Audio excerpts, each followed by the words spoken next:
อันนี้เปิ้นมาหลากหลายเนอะทีมงานเปิ้นมามากมายเลย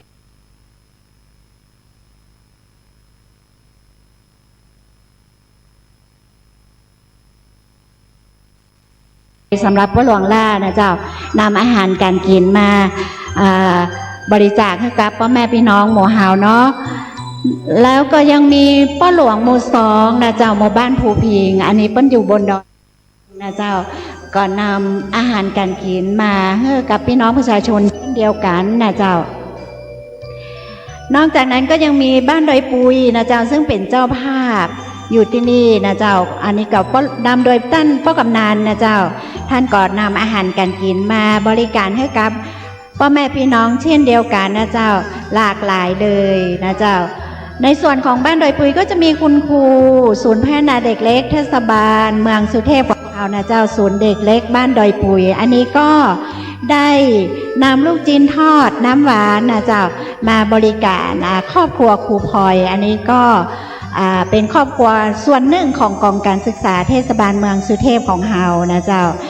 แต่ว่าคุณครูพลอยอยู่บนดอยเนาะก็บริการอาหารให้กับพี่น้องประชาชนเยอะเลยนะเจ้าลูกจิ้นทอดอร่อยมากๆอันนี้รับรองได้ไปชิมได้เลยนะเจ้านอกจากนี้ก็จะมีน้องหนุ่ยผลไม้ตลาดสดธานีโอ้อันนี้มาไก่ขนาดเจ้าพี่น้องนะมีเอาข้าวขาหมูมาบริการตะกี้ไปชิมแล้วนะเจ้ารสชาติล้ำขนาดเลยนะเจ้าเจิญจวนเลยนะเจ้านอกจากนี้เจ้าก็จะมีกลุ่มสุเทพพัฒนาเขต3ร่วมกับกลุ่มมดคันไฟอีกแต่อันนี้ก็นำขนมของกินมาหลากหลายเช่นเดียวกันนะเจ้าลองไปจิ้มกันดูนะเจ้าคุณน้ำเพชรอลงกรณ์อันนี้เปิ้ลเอายำขนมจีนมาเนอะพี่น้องจะลองไปกินกันนะเจ้าน่าจะลำอยู่เดี๋ยวยังไม่ได้กินแต่อันนี้เดี๋ยวลองจะไปกินดูนะเจ้าสำหรับของคุณน้ำเพชรอลงกรณ์นะเจ้ายำขนมจีนนะเจ้าเจิญเลยนะเจ้าเนาะนอกจากพี่น้องประชาชนแล้วทางวัดก็มีเนอะท่านพระครูไก่นะเจ้าจากวัดหมู่บุญนะเจ้าได้ความเมตตาเอาข้าวซอยไก่มาบริการพี่น้องประชาชนคณะสัตว์เส้นเดียวกันนะเจ้าเนี่ยลองไปจิ้มกันนะเจ้าอาหารการกินเยอะแยะมากมายใครมาถึงแล้วลงทะเบียนเสร็จเรียบร้อยก็ไปเดินดูได้นะเจ้ายิบกินยิบใจได้เลยอาหารมาโดยปุยทั้งทีอิ่มตองติ๊กไปแล้วก็ม่วนหูม่วนตานะเจ้าบรรยากาศบนดอยปุยนี่ดีขนาดเลยนะเจ้าเขาจะเริ่มเวลาฟังเข้าสู่ในเรื่องของการมาฟังธรรมะกันเนี่ยประมาณบ่ายโมงนะเจ้าตอนนี้ยังมีเวลาเหลือนะเจ้าถ้าหากจะไปเดินเที่ยวเดินแอวในส่วนของดอยปุยซึ่งเป็นหมู่บ้านท่องเที่ยวอยู่แล้วนะเจ้าข้างบนนี้ไขมาถ้ามาครั้งแรกเนี่ยขอเจิญจวนเลยนะเจ้าดอยปุยมีที่แอวเยอะแยะมากมายเลยนะเจ้ายกตัวอย่างเช่นสวนน้ำตกอยู่ทางด้านข้างบนดอยเดินไปเลี้ยวซ้ายนิดเดียวก็ถึงแล้วนะเจ้าสวนน้ำตกนี่ก็จะมีดอกไม้งามๆนะเจ้าแล้วมีร้านบริการเจ้าชุดชนเผ่าให้หมู่เฮาได้ถ่ายรูปกันนะเจ้าขอเชิญชวนเลยนะเจ้าสวนน้ำตกนะเจ้านอกจากนั้นก็มีพิพิธภัณฑ์ชาวเขาซึ่งในพิพิธภัณฑ์เนี่ยท่านจะได้ไปเรียนรู้ถึงวิถีชีวิตชนเผ่าได้เลยนะเจ้าว่าชนเผ่ามงของเฮาดั้งเดิมมาจากไหนการแต่งกายเปิ้นเป็นจะได้วัสดุของใจต่างๆในที่ใจในชีวิตประจำวันของชนเผ่ามงเปิ้นเป็นจะได้พ่องลองเข้าไปศึกษาเรียนรู้ได้ในพิพิธภัณฑ์ชาวเขาซึ่งจะอยู่ทางด้านบนดอยนะเจ้าถ้ามองขึ้นไปก็จะเห็นอยู่นะเจ้าซึ่งบรรยากาศดีมากๆเลยนะเจ้าถ้าท่านขึ้นไปพิพิธภัณฑ์ชาวเขานะเจ้าแวะร้านกาแฟเนอะทางบนดอยนี่พี่น้องของเฮาเนี่ยเปิ้นปลูกกาแฟเองเลยนะถ้าไปจิ้มไปกินแล้วติดใจซื้อไปได้เลยนะเจ้าเป็นกาแฟที่ทางบ้านเฮาปลูกเองพันธุ์อาราบิก้านะเจ้าเป็นพันธุ์ที่พี่น้องโมเฮาชอบกันอยู่แล้วนะเจ้าแล้วก็ที่นี่นะเปิ้นปลูกเองเปิ้นคัดเองเปิ้นเขาเรียกอะไรบดเองตัวเองนะเจ้าตั้งแต่ผลิตจนถึงนำมาเสิร์ฟให้กับพี่น้องประชาชนเนี่ยทำเองหมดเลยทุกกระบวนการนะเจ้าร้านกาแฟมีบริการเยอะแยะมากมายหลายร้านมากๆเลยแต่ละร้านกลิ่นหอมกลุ่นอร่อยมากๆนะเจ้าลองไปชิมกันนะเจ้า นอกจากนั้นตลอดเส้นทางในหมู่บ้านของดอยปุยเนี่ยเปิ้นก็จะมีร้านค้าชุมชนนะเจ้ารับจำหน่ายสินค้าพื้นเมืองนะเจ้าไม่ว่าจะเป็นเสื้อผ้าของกินของใช้เครื่องแต่งกายนะเจ้ามีพร้อมเลยเพื่อกับไว้บริการให้กับพี่น้องประชาชนได้คัดเลือกซื้อติ๊กไปในทางด้านล่างได้เลยนะเจ้าไหนๆมาบนทางนี้ทีหนึ่งมาข้างบนดอยปุยครั้งหนึ่งเนาะปีหนึ่งมาครั้งหนึ่งหรืออาจจะเป็น2 ครั้ง3 ครั้งก็ลองซื้อหานะเจ้าของกินของใช้ในส่วนของพี่น้องดอยปุยของเฮานะเจ้าเอาไปกินไปใจลองดูนะเจ้าเนาะร้านกาแฟนี่การันตีเลยเนอะลำหอมกลุ่นอร่อยมากๆเลยนะเจ้าถ้าติดใจซื้อไปตัวนะเจ้ากาแฟคั่วบดแล้วเรียบร้อยก็มีเป็นกาแฟเม็ดที่คั่วหอมกลุ่นแล้วก็มีนะเจ้าอันนี้ขอเชิญชวนให้กับพี่น้องคณะสถาที่ขึ้นมานะเจ้าฟังธรรมะนะเจ้าในวันนี้ร่วมกันนะเจ้าก็หาซื้อของหรือไปเดินเที่ยวเดินแอวเดินชมนะเจ้าบ้านดอยปุยบ้านแห่งการท่องเที่ยวซึ่งมีชื่อเสียงกันมานานเหมือนแล้วนะเจ้าไผ่มาเชียงใหม่ก็จะเปิ้นตึงถึงว่าอ๋อดอยที่ใกล้ที่สุดก็คือดอยปุยเปิ้นก็จะขึ้นมาแอวมาชมกันนะเจ้าเอาเป็นว่าตอนนี้นะเจ้าเนาะลงทะเบียนกันก่อนอย่าไปลืมเนอะลงทะเบียนถ้ามานี่ทางคณะสงฆ์เปิ้นก็จะมามีรายชื่อเนอะเพื่อที่จะไปขอรับงบประมาณในปีถัดไปนะเจ้าอันนี้เป็นโครงการต่อเนื่องนะเจ้าพี่น้องศรัทธาเจ้าเทศบาลเมืองสุเทพของเราได้อุดหนุนก็ประมาณเพื่อสืบสานนะเจ้าหรือส่งเสริมเผยแพร่พระพุทธศาสนาแบบนี้ทุกปีของเฮาเนี่ยจะจัดร่วมกันอยู่2 โครงการนะเจ้าสำหรับทุกปีสำหรับทางการเผยแพร่พระพุทธศาสนาหรือคำสอนของพระพุทธเจ้าเนี่ยจ้ะเฮาจะมีโครงการธรรมสัญจรทุกปีและเฮาก็จะจัดกันในช่วงของการเข้าพรรษาห่วงเดือนเข้าพรรษานะเจ้าเฮาจะมาพบปะกันอย่างนี้เป็นประจำนะเจ้านอกจากนั้น2 ปีที่ผ่านนะเจ้ารวมปีแล้วกับปีนี้เนาะเฮาจะมีโครงการพิเศษขึ้นมานั่นก็คือโครงการวิปัสสนาสัญจรนะเจ้าเฮาก็ได้ดำเนินการโครงการวิปัสสนาสัญจรตอนนี้เนี่ยดำเนินการเสร็จสิ้นไปแล้วเนี่ยเจ้า14 ครั้งในส่วนของ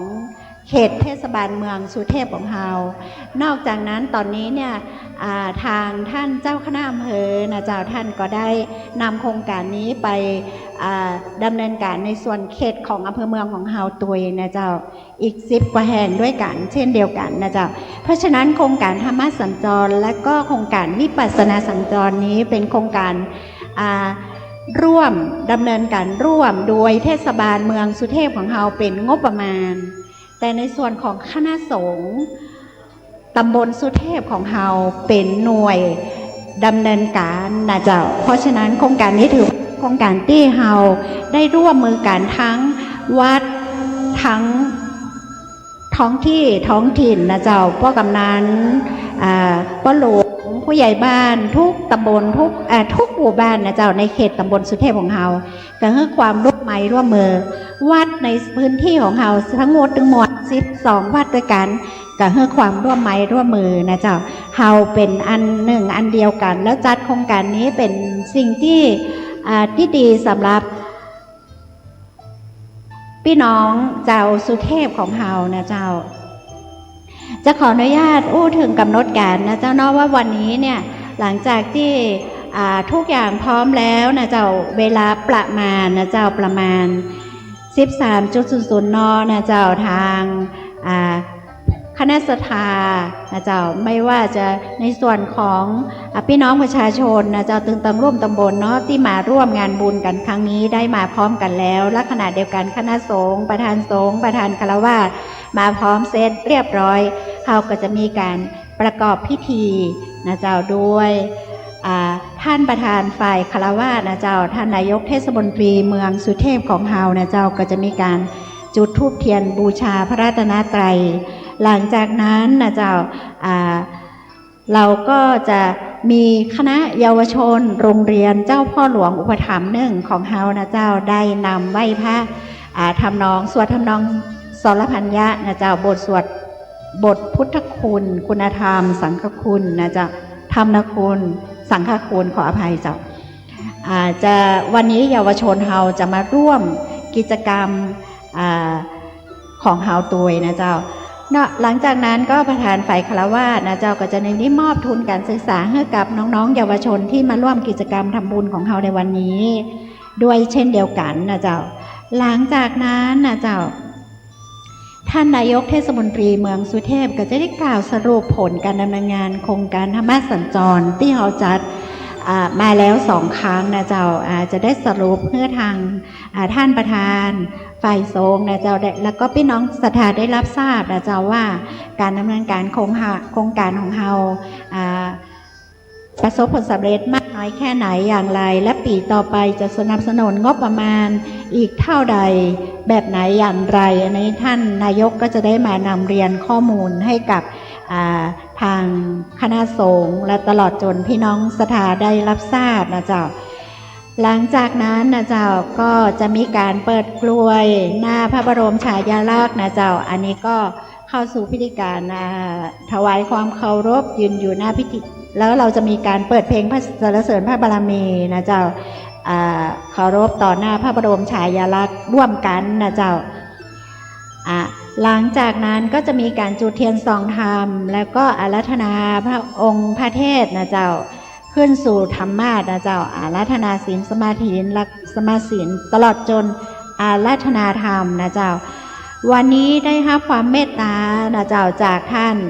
พระสุวรรณเมธีดร.รองเจ้าคณะจังหวัดเชียงใหม่นะเจ้าเจ้าอาวาสวัดพระธาตุสีจอมทองนะเจ้าท่านได้ให้ความเมตตากับพี่น้องศรัทธาตำบลสุเทพของเฮานะเจ้าอันนี้ต้องขอกราบขอบคุณซึ่งพระอาจารย์ท่านมาถึงเมื่อแล้วนะเจ้าพี่น้องเจ้าท่านมานั่งรออยู่ตรงในส่วนของประลัมพิธีที่จัดงานเรียบร้อยแล้วนะเจ้าประธานทางพระอาจารย์นะเจ้าพระสุวรรณเมธีซึ่งเดินทางมาไกลนะเจ้าวัดพระธาตุสีจอมทองอำเภอจอมทองปุ้นเนอร์พี่น้องเจ้าท่านได้ให้ความเมตตามาตั้งแต่เช้าเลยนะเจ้าหลังจากฟังพระธรรมเทศนาเสร็จเรียบร้อยแล้วนะเจ้าศาสนาพิธีกรก็จะได้เชิญประธานฝ่ายคฤหัสถ์นะเจ้าถวายการเทศแล้วก็ถวายปัจจัยต่างๆตามลำดับนะเจ้าสุดท้ายก็จะปิดด้วยประธานฝ่ายสงฆ์นะเจ้าซึ่งจะขึ้นมากล่าวอนุโมทนาทกถานะเจ้าเจริญจิตภาวนาแผ่เมตตาหลังจากนั้นก็จะจบด้วยการเปิดเพลงสรรเสริญพระบารมีนะเจ้าก็เป็นอันเสร็จพิธีในวันนี้นะเจ้าอันนี้ก็นับว่าเป็นเนื้อนาบุญที่หมู่เฮาได้ร่วมกันนะเจ้าได้รับความเมตตาอย่างมากเลยจากท่านรองเจ้าคณะจังหวัดเชียงใหม่ของเฮานะเจ้าท่านพระสุวรรณเมธีนะเจ้าท่านพระอาจารย์มาถึงเมื่อแล้วเนอะใครจะมา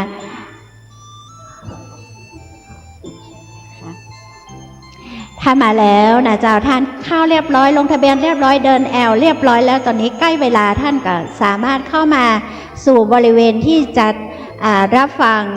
พระธรรมเทศนาในวันนี้นะเจ้าอยู่ในอาคารเรียนด้านล่างนะเจ้าพี่น้องเจ้าลงมาได้เลยนะเจ้าจัดสถานที่ไว้ให้เรียบร้อยทางคณะสงฆ์นะเจ้าได้ให้ความเมตตามาจัดเลยร่วมกับทางท่านกำนันตำบลสุเทพของเฮานะเจ้าท่านเป็นเจ้าของสถานที่นะเจ้าท่านจัดเตรียมนี้ใช้เวลา1 อาทิตย์เลยนะเจ้านี่เห็นได้ข่าวว่าท่านเต็มที่กับงานนี้นะเจ้าประดับประดาสถานที่ตกแต่งไว้รองรับพี่น้องศรัทธาที่จะมาจากทางด้านล่างนะเจ้าจาก14หมู่บ้านเนาะมาร่วมกับตั้งหมู่บ้านดอยปุยของเฮานะเจ้าก็ถือว่าทางป้อกำนันให้เกียรติหมู่เฮาเป็นอย่างยิ่งนะเจ้าเตรียมรับหมู่เฮาพร้อมทั้งสถานที่อาหารการกินแหล่งท่องเที่ยวนะเจ้าวันนี้จะหันว่าลูกๆโรงเรียนเจ้าพ่อหลวงของเฮานะเจ้าแต่งชุด ชนเผ่าหน้าฮักหน้าจังนะเจ้าขอถ่ายรูปด้วยนะเจ้าถ่ายรูปกับน้องๆได้เลยนะเจ้าวันนี้ก็จะมาร่วมกิจกรรมสวดมนต์ทำนองสรพันยะกับพี่น้องเฮาตัวเองนะเจ้าขอเชิญนะเจ้าถ้าสังบนหมดเสร็จเรียบร้อยเนาะลงทะเบียนแล้วกินข้าวอิ่มแล้วแอลก็เมินละอีหนอนมาฟังธรรมะโดยการเชิญมาที่ห้องที่ทางเจ้าภาพได้จัดเตรียมไว้นะเจ้าซึ่งจะเป็นศาลาอาคารอเนกประสงค์นะเจ้าของโรงเรียนเจ้าพ่อหลวงนะเจ้าอยู่ทางด้านล่างนะเจ้าพี่น้อง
เจ้าช่วยไปลงชื่อลงทะเบียนกันนะเจ้าเนาะไปลงทะเบียนกันนะเจ้าในส่วนของคณะสงฆ์ก็ลงชื่อในส่วนของคณะสงฆ์นะเจ้าในส่วนของพี่น้องประชาชนก็ไปลงชื่อในส่วนในอีกซีกหนึ่งนะเจ้าที่รองรับการลงทะเบียนจัดสถานที่ไว้แล้วเจ้าหน้าที่ของทางเทศบาลโดยกองการศึกษาเองก็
ทัศนศึกษานะมาแอวดูมาแอวเยี่ยมเยือนกันในเขตตำบลก็เมื่อขึ้นมาถึงแล้วพักผ่อนอิริยาบถกันสักบื้อสักเมื่อพักผ่อนกันแล้วกินข้าวกินน้ำกันแล้วสักกำใกล้ถึงเวลาก็จะเจริญพรผู้ญาติโยมทั้งหลายเข้ามาในศาลาประรำในส่วนพิธีที่เป็นในส่วนประกอบพิธีการจะ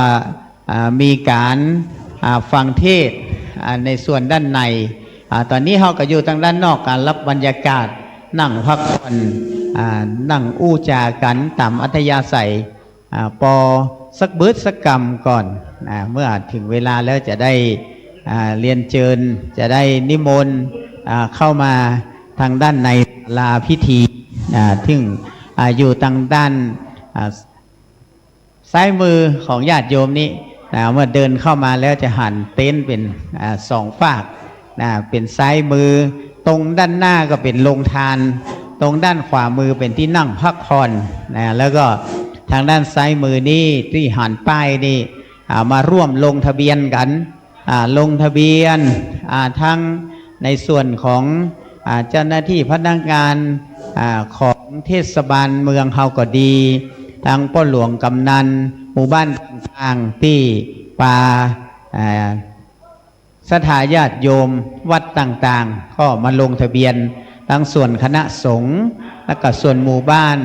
แล้วก็คณะสงฆ์อปอหรือว่าอบต.ของอำเภอเมืองที่ได้นำพระสงฆ์สามเณรนำศรัทธาญาติโยมขึ้นมาร่วมทั้ง16ตำบลในอำเภอเมืองวันนี้ตำบลสุเทพโดยเทศบาลเมืองสุเทพเป็นเจ้าภาพเชิญมาร่วมทุกตำบลเลยนิมนต์มาร่วมทุกตำบลทุกหน่วยอบต.ก็เมื่อขึ้นมาถึงแล้วก็นิมนต์นะครับลงทะเบียนที่ส่วนของคณะสงฆ์นะครับมาร่วมกัน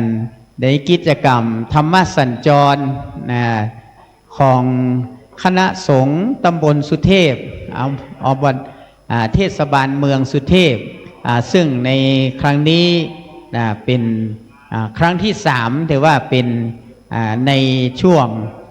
เข้าพรรษานี้นะครับก็ตอนนี้ญาติโยมทั้งหลายจากบ้านต่างๆทั้ง12หมู่บ้านในเขตตำบลสุเทพของเราก็ถือว่าเป็นเจ้าภาพได้เป็นเจ้าภาพที่ต่อยต้อนรับต่อยต้อนรับญาติโยมที่มาจากในเมืองตำบลอื่นๆในเขตอำเภอเมืองของเราก็เดี๋ยวสักบื้อสักกรรมก็ได้จวนกันเข้ามาตั้งส่วนด้านในเมื่อเวลาถึงเวลาตามกำหนดการแล้วก็จะได้เริ่มในส่วนของพิธีกันตอนนี้ก็ใครที่ยังขึ้นมาถึงแล้วยังไม่ได้กินข้าวน้ำข้าวตอนเตื้อก็ปากันเข้าไปดูโรงทานซึ่งวันนี้คณะศรัทธาบ้านดอยปุยโดยป้อกำนันแล้วก็ป้อหลวงจากหลายๆหมู่บ้านในเขตตำบลสุเทพเจ้าภาพโรงทานวันนี้ตั้งโรงทานต้อนรับญาติโยมตั้งหลายเต็มที่เลยวันนี้ทั้งข้าวทั้งน้ำทั้งอาหารว่างของหวานมีหลายๆอย่างเลยเต็มไปหมดเลยอันนี้ก็ขออนุโมทนาในส่วนของญาติโยมตั้งหลายซึ่งกำลังทยอยเดินทางขึ้นมากันอยู่ที่บนมีอยู่บรรยากาศบนนี้ก็เป็นบรรยากาศที่บ่เหมือนกับในเมืองนะญาติโยมบ่เหมือนกับตั้งในเมืองเฮาบรรยากาศนี่จะมีทั้งฝนมีทั้งหนาวมีทั้งหมอกข้างบนนี่เปลี่ยนไปเรื่อยๆใน1 ชั่วโมงนี่มี3อย่างก่อนนะแต่ตะวันยังหมอออกเตื้อมีฝนมีหมอกมีหนาวกันเดียวถ้าตะวันออกนี่ก็จะเป็น4 บรรยากาศเลยญาติโยมอันนี้มาถึงแล้วอันนี้บอกว่าเป็นหมู่บ้านใดหรือว่าอบต.ใดมาถึงแล้วก็ ได้พักสักเบิดสักกรรมกินกาแฟกินน้ำหวาน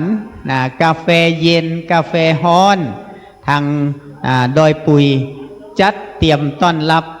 คณะสงฆ์จากวัดต่างๆในเขตตำบลสุเทพและก็คณะสงฆ์จากตำบลต่างๆในอำเภอเมืองเจียงใหม่ของเราในวันนี้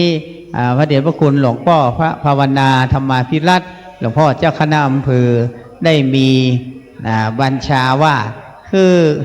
นิมนต์หน่วยอบต.ต่างๆมาร่วมในกิจกรรม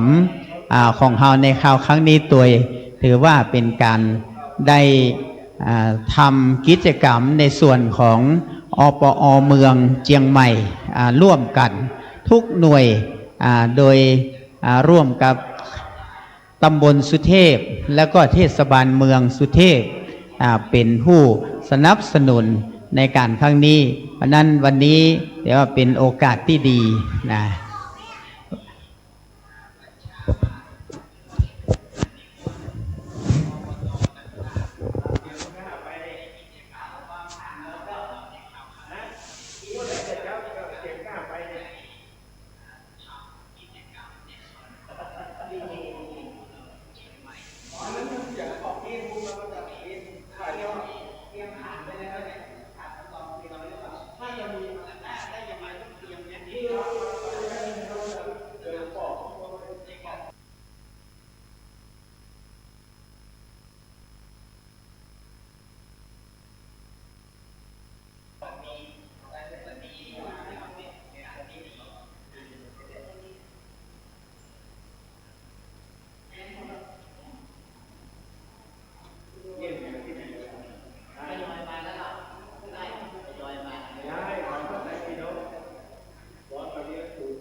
โหลดสองครับก็ก่อนอื่นนะครับขอต้อนรับนะครับแขกมีเกียรติทุกท่านนะครับทั้งวัดทั้งตำบลสุเทพของเรารวมถึงทุกวัดนะครับที่มาร่วมกิจกรรมในวันนี้นะครับแล้วก็ญาติธรรมของทุกวัดเลยนะครับที่มาร่วมโครงการธรรมะสัญจรในวันนี้นะครับขอแจ้งนะว่าห้องน้ำนะครับห้องน้ำอยู่ตั้งหลังที่ทานนะครับห้องน้ำนะอยู่หลังโรงทานนะครับห้องน้ำอยู่หลังโรงทานและอยู่ในอาคารโดยนะครับแล้วก็มีห้องน้ำอยู่ใต้อาคารอเนกประสงค์ครับที่จะฟังธรรมะบรรยายนะครับอยู่ตั้งหลุมแห่งนะครับมีห้องน้ำอยู่2ที่นะครับ3ที่อยู่นี้นะครับแล้วถ้าไปจะไปขึ้นไปทางบนก็ได้นะครับที่หน้าอาคารเรียนนะครับหน้าอาคารเรียนตอนห้องน้ำมีอยู่ทางบนนะครับอยู่ขวามือนะครับขึ้นไปบนอาคารเรียนขวามือเลยนะครับก็ประชาสัมพันธ์ที่พ่อแม่พี่น้องที่มาครับโครงการธรรมะสัญจรในวันนี้นะครับได้รับทราบนะครับว่า ห้องน้ำของเรามีอยู่3ที่นะครับที่หนึ่งคือบนอาคารอเนกประสงค์โรงเรียนนะครับที่อาคารชั้น2 ชั้นนะครับก็จะมีห้องน้ำอยู่หั่นนะครับแล้วก็มีห้องน้ำอยู่นะครับอยู่ที่จะฟังธรรมบรรยายที่อาคารอเนกประสงค์นะครับหลังคาเขียวอยู่ทั้งลุ่มนะครับอยู่ชั้นลุ่มแล้วก็ด้านหลังนะครับที่โรงทานนะครับจะมีห้องน้ำนะครับอยู่ในอาคารนะครับอยู่ในอาคารนี้ตัวแล้วก็อยู่ตั้งหลังอาคารที่โรงทานนี้นะครับก็ขอประชาสัมพันธ์ที่กับพ่อแม่พี่น้องทุกท่านนะครับที่มาร่วมกิจกรรมธรรมะสัญจรที่บ้านดอยปุยได้รับทราบนะครับ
เจ้า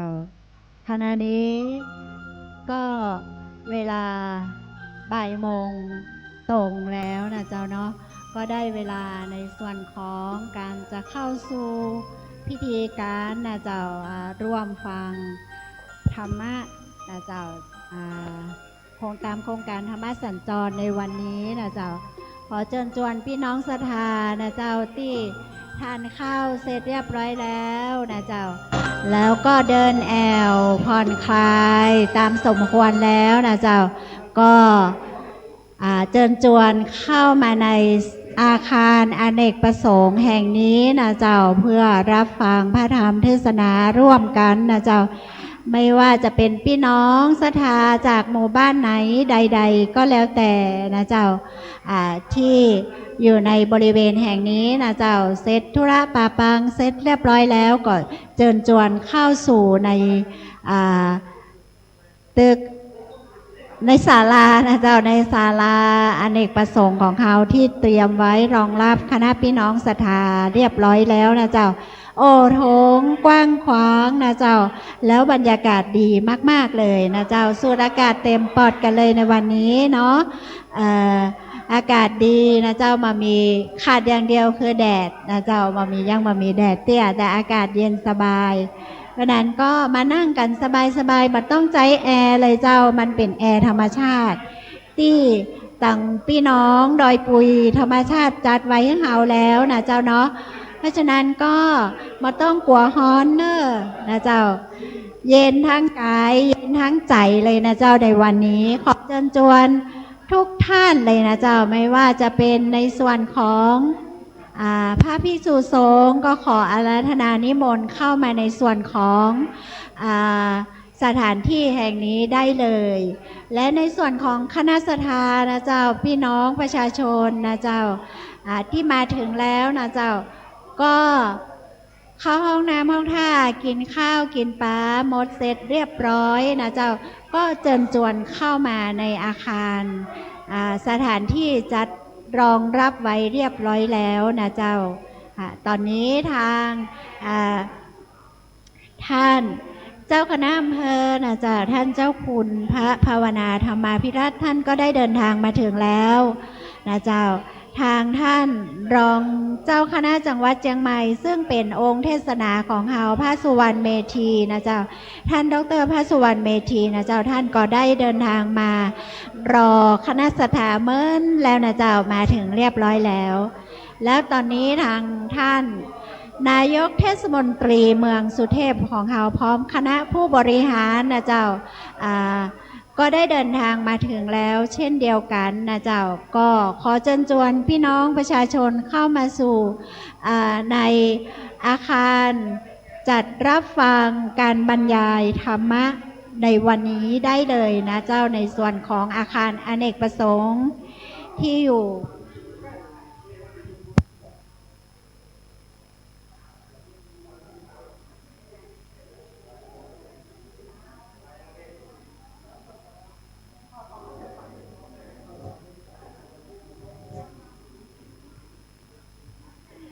เจ้าก็ขอเชิญชวนนะเจ้าทุกท่านนะเจ้าเข้าสู่ในส่วนของอาคารแต่ถ้าท่านใดเพิ่งมาถึงนะเจ้าโอ้ยังไม่ได้กินข้าวเตี้ยก็ยังมีบริการอยู่นะเจ้าพี่น้องเจ้าอาหารการกินทางพี่น้องดอยปุยคณะสัทธา15หมู่บ้าน12วัดนะเจ้าพร้อมกับคณะสงฆ์ในเขตเทศบาลตำบลสุเทพของเฮาก็ได้นำมาอาหารมาบริการเพื่อแม่พี่น้องตอนนี้ทางอาหารหมูข้าวขาหมูนะเจ้าข้าวขาหมูซึ่งหมดไปแล้ว1 รอบตอนนี้ทางเจ้าภาพและเจ้าน้องหน่วยผลไม้ตลาดธานินเนี่ยปั้นก็ได้นำข้าวขาหมูมาเพิ่มเติมเห็นแล้วนะเจ้าไปกินกันได้เลยเนอะถ้าจะฟังถ้าต้องห้องจอกนั่งฟังกับมะม่วนนอกกินข้าวให้อิ่มก่อนแล้วก็เข้ามาได้นะเจ้าอาหารเพิ่มเติมได้ตลอดเวลานะเจ้าน้องหน่วยผลไม้ตลาดธานินฝากบอกมาว่าข้าวขาหมูรอบ2มาเพิ่มเพื่อแล้วนะเจ้าท่านใดสนใจนะเจ้าก็ไปในซุ้มของข้าวขาหมูได้เลยนะเจ้า อ่าก็ขอเชิญชวนนะเจ้าสำหรับคณะสถาพิธีรับฟังธรรมสัญจรในวันนี้นะเจ้าก็ขอเชิญชวนทุกท่านนะเจ้าใกล้เวลาที่จะเข้าสู่พิธีการแล้วนะเจ้าไม่ว่าจะเป็นทางคณะสงฆ์ก็ขออาราธนานิมนต์ท่านพระสงฆ์สามเณรทุกรูปทุกท่านทุกทุกองค์นะเจ้าได้เข้ามาในส่วนของในห้องจัดเตรียมไว้รับฟังกันบรรยายธรรมะได้แล้วนะเจ้า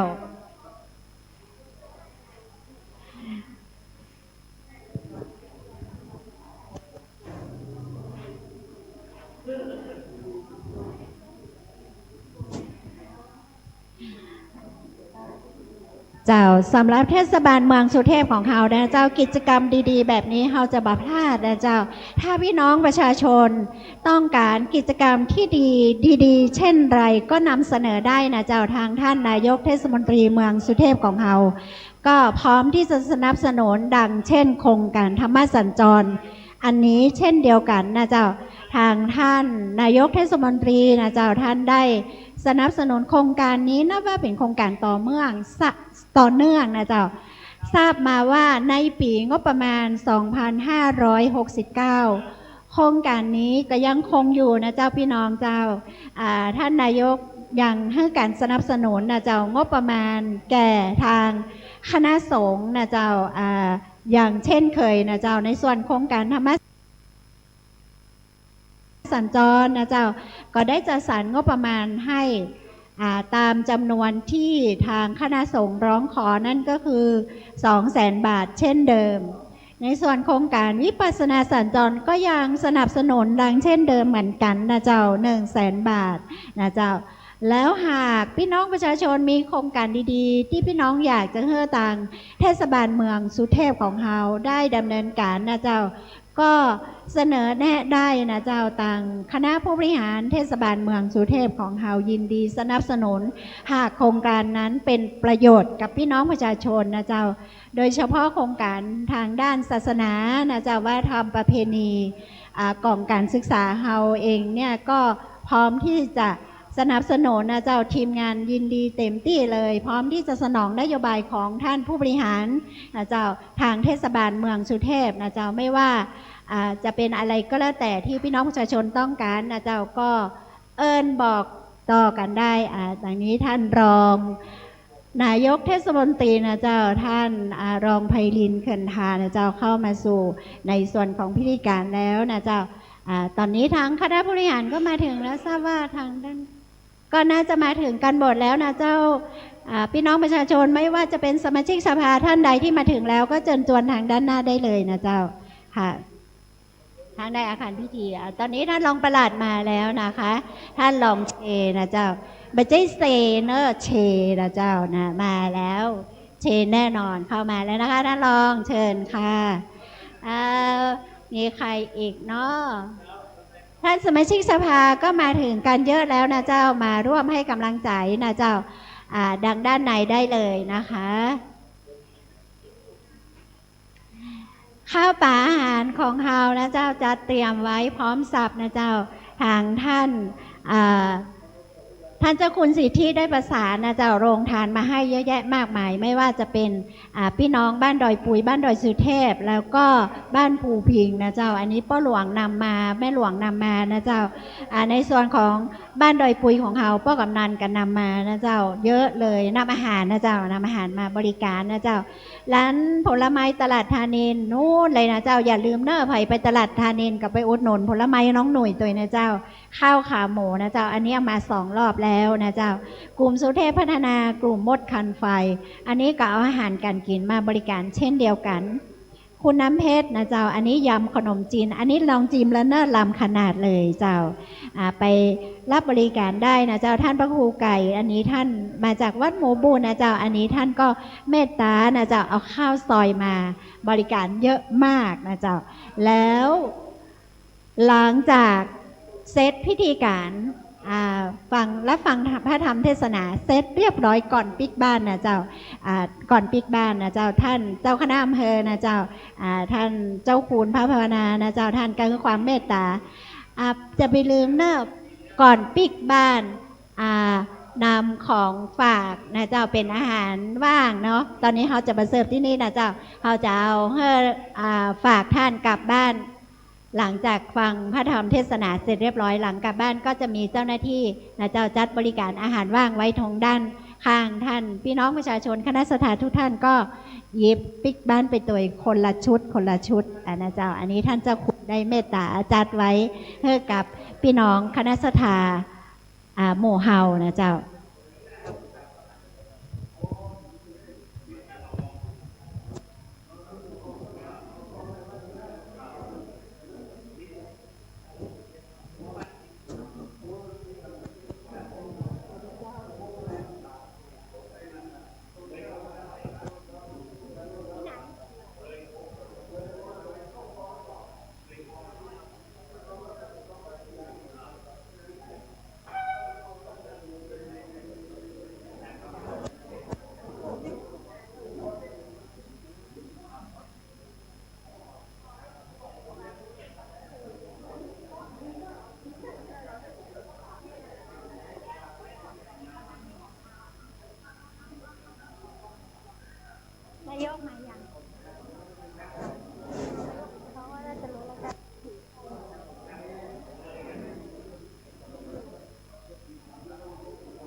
เจ้าขณะนี้ก็ใกล้จะถึงเวลา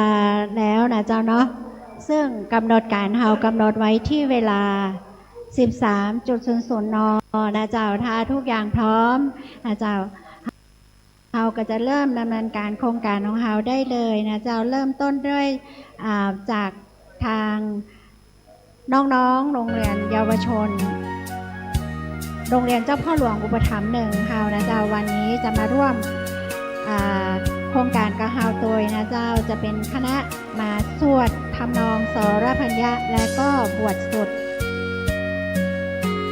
บทพุทธคุณธรรมคุณสังฆคุณนะเจ้าหลังจากนั้นนะเจ้าก็ทางท่านนายกเทศมนตรีนะเจ้าก็จะได้มอบทุนการศึกษาให้กับน้องๆเยาวชนของเฮาโดยนะเจ้าหลังจากมอบทุนการศึกษาไหว้พระสวดมนต์เรียบร้อยนะเจ้าประธานฝ่ายคฤหัสถ์นั่นก็คือท่านนายกเทศมนตรีก็จะได้ถวายสักการะเครื่องสักการะแด่ประธานฝ่ายสงฆ์นะเจ้าแล้วก็ทาง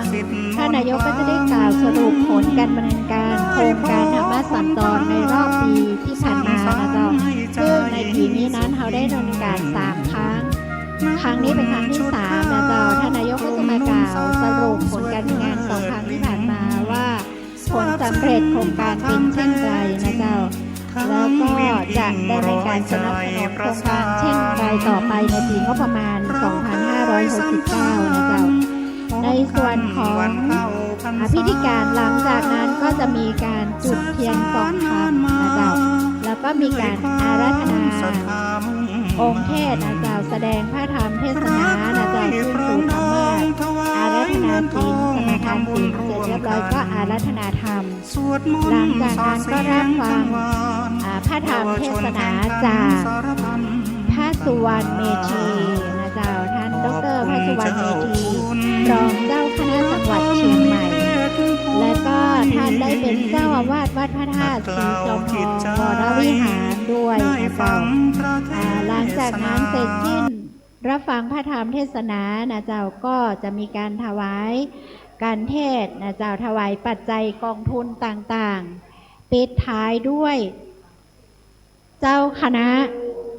อำเภอเมืองเชียงใหม่ท่านหลวงพ่อนะเจ้าพระภาวนาธรรมาภิรัตน์ก็จะได้ปิดโมทเนยคาถาแล้วก็เจริญจิตภาวนาแผ่เมตตาต่อไปนะเจ้า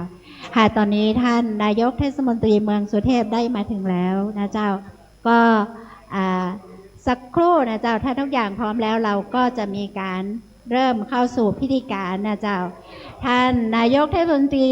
สุรเชษฐ์ตาคมานะเจ้าได้เดินทางมาถึงแล้วซึ่งวันนี้ท่านได้มาเป็นประธานฝ่ายคารวาสนะเจ้าค่ะพร้อมด้วยทางคณะผู้บริหารนะเจ้าซึ่งจะมีท่านรองนายกเทศมนตรีท่านเลขานะเจ้าแล้วก็ที่ปรึกษานะเจ้าได้เดินทางมาถึงเรียบร้อยแล้วนะเจ้าสักครู่เราจะเข้าสู่พิธีการนะเจ้าค่ะขอเชิญชวนนะเจ้าพี่น้องศรัทธานะเจ้าที่อยู่ต่างนอกนะเจ้าตอนนี้ทางด้านในอาคารที่เตรียมสถานที่รองรับไว้ก็ยังว่างอยู่ขอเชิญชวนเข้ามาด้านในได้เลยนะเจ้าลูกๆดอยปุยนะเจ้ามาซึ่งจะมาร่วมกิจกรรมได้อยู่ลูกๆอยู่ทางด้านข้างนี้โอเคถูกต้องแล้วนะเจ้ารอรับซึ่งวันนี้นะเจ้าหน้าห้าขนาดโรงเรียนเจ้าพ่อหลวงนะเจ้ามากันมากหน้าหลายตานะเจ้าผู้อำนวยการได้สนับสนุนโครงการนะเจ้านำเด็กนักเรียนมาสวดมนต์ทำนองสรพัญญาให้กับพี่น้องคณะสถาร่วมกันนะเจ้าตอนนี้นะเจ้าใครทุกท่านที่อยู่ด้านนอกนะเจ้าขอเชิญชวนเข้ามาทางด้านในประลัมพิธีได้แล้วนะเจ้า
ได้พ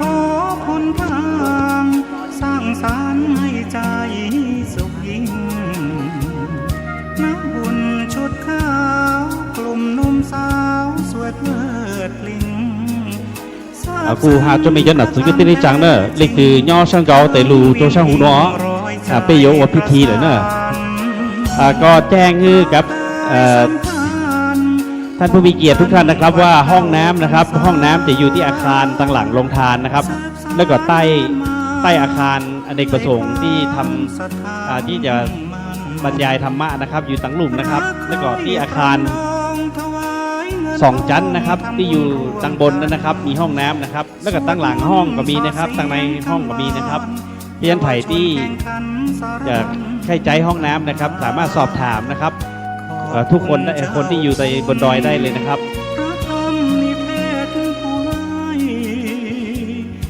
เจ้าสำหรับน้องๆนักเรียนโรงเรียนเจ้าพ่อหลวงนะเจ้าขอเชิญมานั่งตรงเก้าอี้ตรงนี้ได้เลยนะคะในส่วนของคณะสงฆ์นะเจ้านั่งแถวนี้เนาะเราจะแยกนิดนึงนะเจ้านั่งในโซน3แถวนี้แล้วก็ที่เหลือก็จะออกไปนั่งทางด้านนอกแต่ว่าในโซนของตรงนี้ขอน้องๆเจ้าพ่อหลวงมาตรงนี้ได้เลยค่ะอาจารย์คะเอาน้องๆมาที่นี่ได้เลยค่ะตรงแถวตรงกลางนี้นะเจ้าธรรมสัญ อันนี้ส่วนเจ้าพ่อหลวงนะเจ้าสำหรับลูกที่จะมาร่วมสวดมนต์ทำนองสรพัญญะนะเจ้านั่งเรียงตรงนี้เลยค่ะอาจารย์ค่ะ เข้าพรรษามาถึงอีกคราขบวนรถด่วนชุดขาวของกลุ่มหนุ่มสาว เจ้า ก็เชิญลูกๆโรงเรียนเจ้าพ่อหลวงนะเจ้าเข้ามานั่งในส่วนของตรงกลางด้านนี้ได้เลยนะเจ้าจะหารว่าได้รับความการสนับสนุนจากผู้อำนวยการโรงเรียนเจ้าพ่อหลวงอาจารย์โรจนชัยเป็นอย่างดีนะเจ้านำลูกๆสมาชิกโรงเรียนเด็กนักเรียนมาร่วมเป็นอย่างมากเลยในวันนี้แต่งตัวน่ารักน่าชังนะเจ้าเนาะน่าฮักขนาดซึ่งลูกๆมารอตั้งแต่เช้าเลยนะเจ้าค่ะ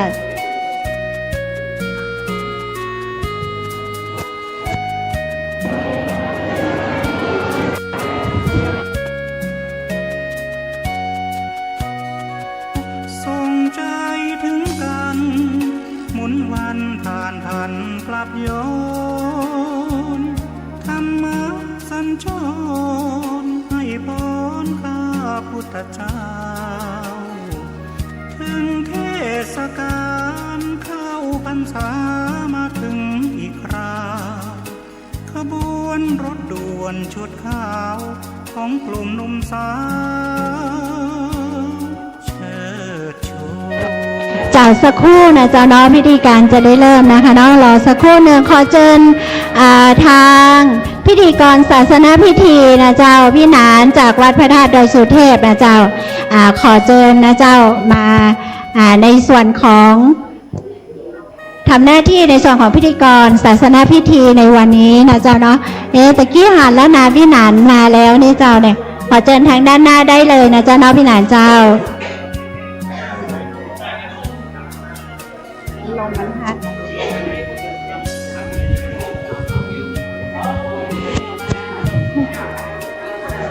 สถานที่อาจจะจัดรองรับไว้จริงๆแล้วทางด้านนอกก็เยอะอยู่นะจ๊ะแต่ตอนนี้ทางด้านในก็จะพอดีและเต็มแล้วนะจ๊ะเนาะในส่วนของพี่น้องสถานที่เหลืออยู่ทางด้านนอกก็เป็นอย่างนะจ๊ะเนาะเพราะไม่ว่าจะอยู่ตรงไหนวันนี้เย็นอกเย็นใจทั่วถึงกันนะเจ้าอยู่บนดอยปุยนี่ตึงมามีวันที่เราจะได้ฮ้อนกันเนอะโดยเย็นโดยธรรมชาติมีแอร์แบบธรรมชาติที่เขาได้รับความชุ่มชื้นหัวใจยิ่งมาฟังธรรมะด้วยแล้ว อันนี้ก็ยิ่งมีความสุขกันใหญ่เลยนะเจ้าวันนี้เราจะมาฮ้อนนั่งที่ไหนก็เย็นเหมือนกันนะเจ้าเพราะฉะนั้นถ้าข้างในเต็มแล้วนะเจ้าก็นั่งทางศาลาข้างนอกด้านนอกได้เลยนะเจ้าขอเชิญพี่หนานนะเจ้าพี่หนานจากวัดพระธาตุดอยสุเทพนะเจ้าพิธีกรศาสนพิธีนะเจ้าได้มาทำหน้าที่ในส่วนของพิธีการนะเจ้าเนาะ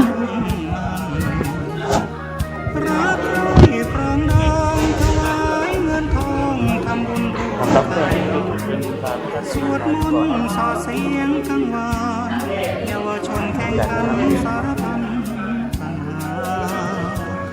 ขอบคุณเจ้าคุณพระธรรมนิเทศผู้ให้ขัดเกลาจิตใจได้ฟังพระเทศนาพี่น้องทั่วท้องทุกถิ่นที่มาได้สักการะบูชาพระทักษิณาศาสดาของเราส่งใจถึงกันหมุนวันผ่านพันกลับย้อนธรรมะสัญจรให้พรข้าพุทธเจ้าถึงเทศกาลเข้าพรรษามาถึงอีกคราขบวนรถด่วนชุดขาวของกลุ่มหนุ่มสาวเชิดชู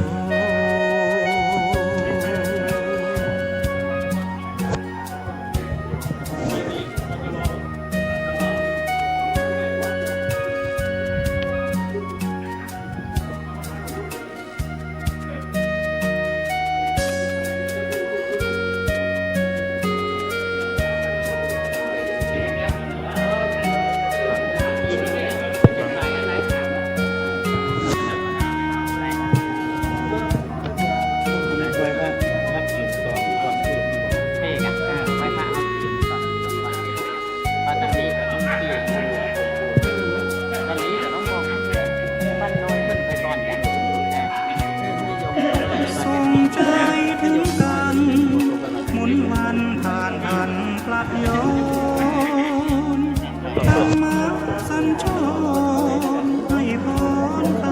พุทธเจ้าเป็นเทศกาลเข้าพรรษามาถึงอีกคราขบวนรถด่วนชุดขาวของกลุ่มหนุ่มสาวเชิดชู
ทราบซึ้งพระธรรมแท้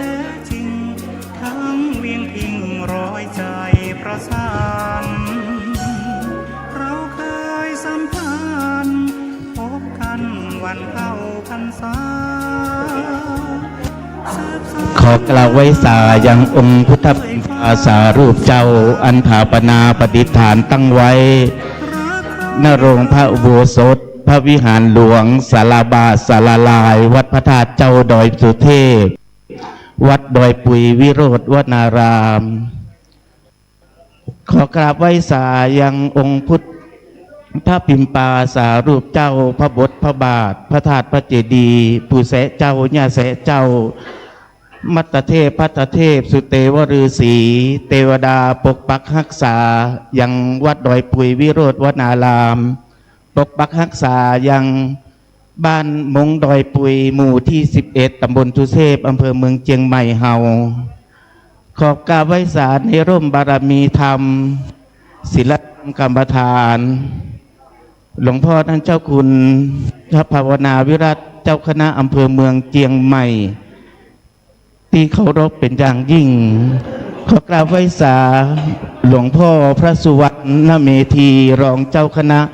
จังหวัดเชียงใหม่พร้อมด้วยพระสงฆ์องค์สามเณรที่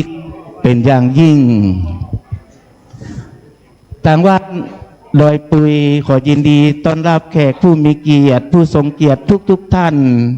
นักศิลป์นักบุญที่ได้มาร่วมโครงการธรรมสัญจรยังบ้านดอยปุยนะครับบ้านมงดอยปุยและศรัทธาทุกท่านด้วยความยินดีเป็นอย่างยิ่งลำดับต่อจากนี้ไปจะเป็นพิธีการจุดธูปเทียนบูชาพระรัตนตรัยขอเชิญนายสุรเชษฐ์ตาคำมาท่านนายกเทศบาลเมืองสุเทพได้จุดธูปเทียนบูชาพระรัตนตรัยขอกราบเรียนเชิญครับผม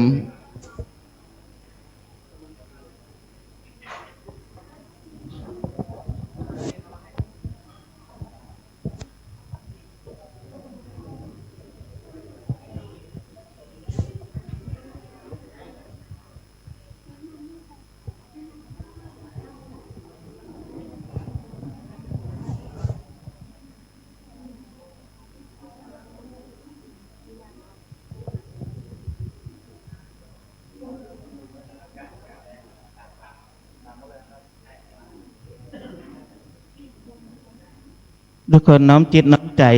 พนมมือโดยพร้อมเพรียงกันณบัดนี้ครับผม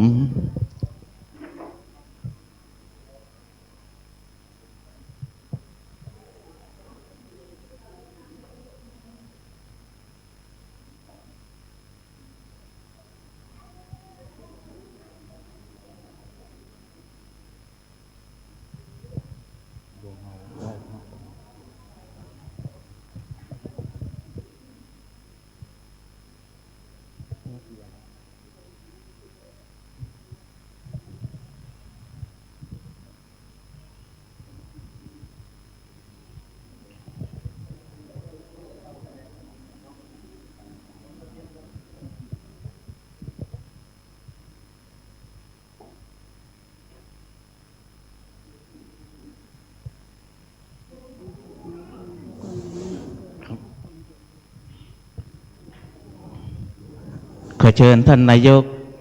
นั่งที่รับรองตามเดิมครับ ขอเชิญครับขอพระคุณเป็นอย่างยิ่งครับ ท่านนายกเทศบาลเมืองสุเทพเฮานะครับผมลำดับต่อจากนี้ไปน้องๆเยาวชนนะครับบ้านมงดอยเฮาจะได้สวดมนต์นะครับสรพัญญะนะครับขอเชิญน้องๆเยาวชนขึ้นเวทีครับผม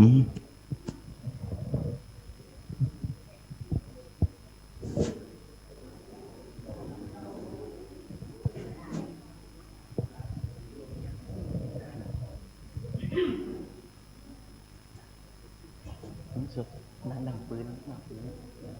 นั่งปืน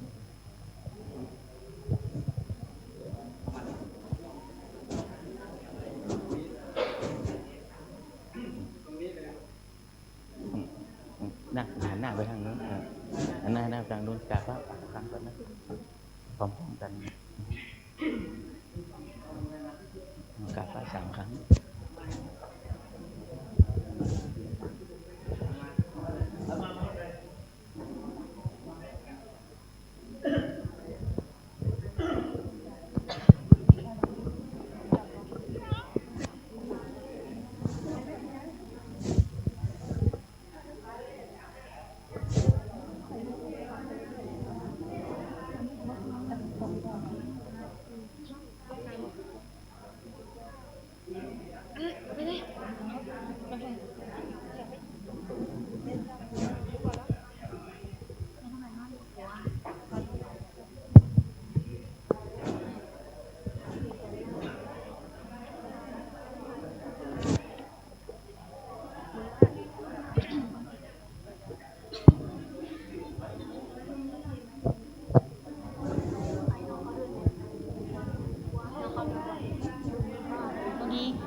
อัญชลี วันทา อภิวาทอัญชลี วันทา อภิวาทอัญชลี วันทา อภิวาทอัญชลี วันทา อัญชลี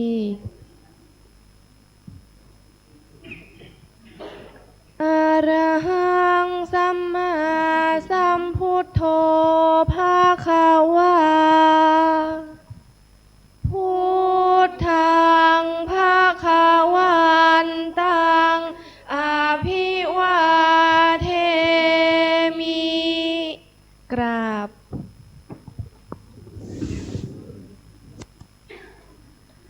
สวากขาโตภะคะวะตาธัมโมธัมมังนามัสสามิกราบ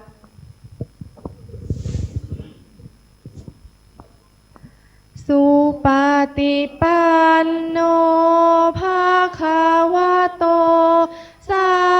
วกสังโฆสังฆังนะมามิกราบ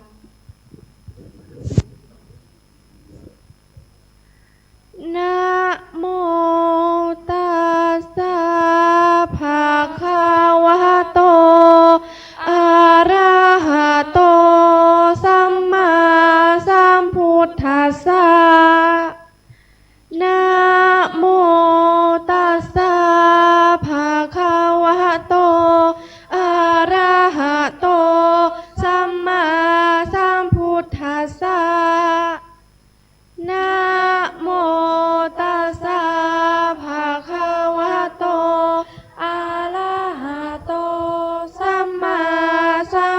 ธัสสะอิติปิโสภะคะวาอะระหังสัมมาสัมพุทโธวิชชาจารณะสัมปันโนสุขโตโลกวิทูอนุตตโรปุริสธรรมมาสารทิสัตถาเทวมนุษย์สา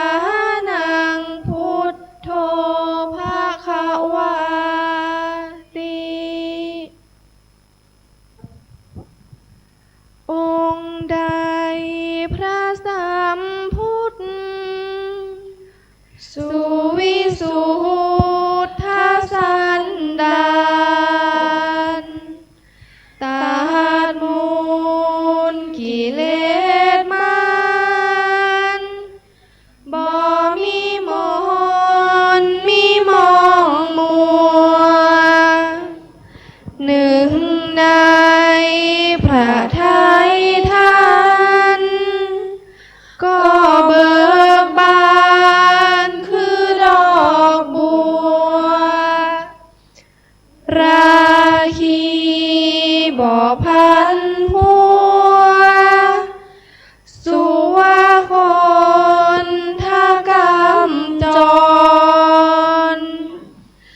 องค์ใดประกอบด้วยพระกรุณาดังสาครโปรดหมู่ประชากรมาละโอคากันดานชี้ทางบรรเทาทุกข์และชี้สุขเกษมสารชี้ทางพานาฤพานอันพ้นโศกวิโยคภัยพร้อมเบญจพิทธาจารสุจาราชวิมลใสเห็นเหตุที่ไกลไกลก็แจ้งจบประจักษ์จริงกำจัดน้ำใจยับสันดานบาปแห่งชายหญิงสัตว์โลกได้พึงพิงมาละบาปบำเพ็ญบุญข้าขอประนตน้อมศีลกล่า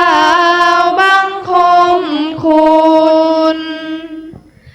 สามพุทธการุณยาภาพนั้นนิรันดรกราบ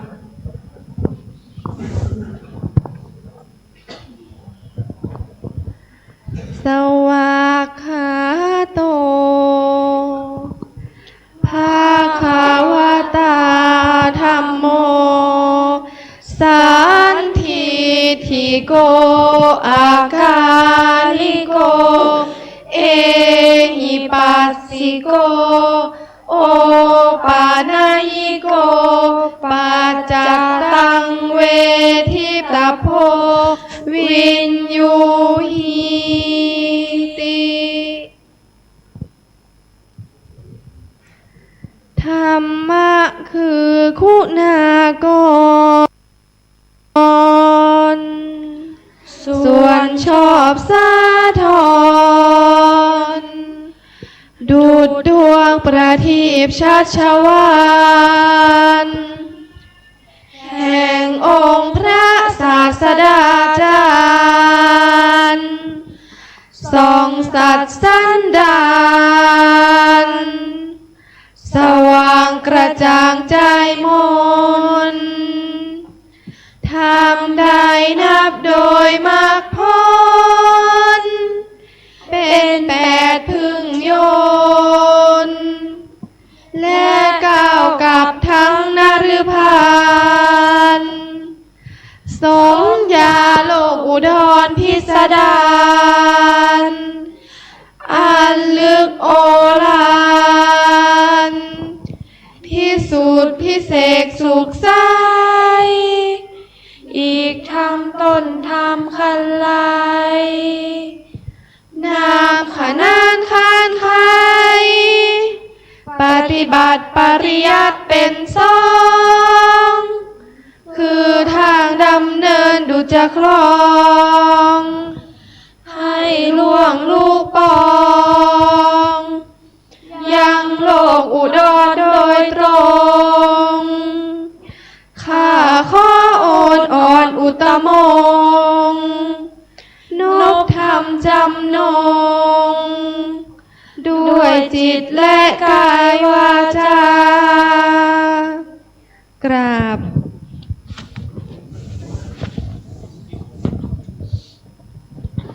สุปฏิปันโนภะคะวะโตสาวกสังโฆอุชุปฏิปันโนภะคะวะโตสาวกสังโฆยายาปฏิปันโนภะคะวะโตสาวกสังโฆสามีจิปฏิปันโนภะคะวะโตสาวกสังโฆยา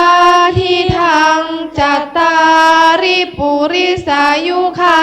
นิอัตถปุริสาปุคลาเอสะภะคะวะโตสาวกสังโฆอาหุนายโยปาหุนายโยทักขินายโยอัญชริการณิโยอนุตตรังปุญญเขตังโลกัสสติสงฆ์ใดสาวกศาสดารับปฏิบัติมาแต่องค์สมเด็จพระขวานเห็นแจ้งจตุสัจเสร็จบานรู้ทางที่อ่านระงับและดับทุกภัยโดยเสด็จพระผู้ตรัสไตรปัญญาผ่องใสสะอาดและปราดมัวมองเหินห่างทางข้าศึกปองบ่มีลำพองด้วยกายและวาจาใจเป็นเนื้อนาบุญอันภัยสานแด่โลกัยและเกิดพิบูลพูนพ้นทรงอย่าเอารถทศพล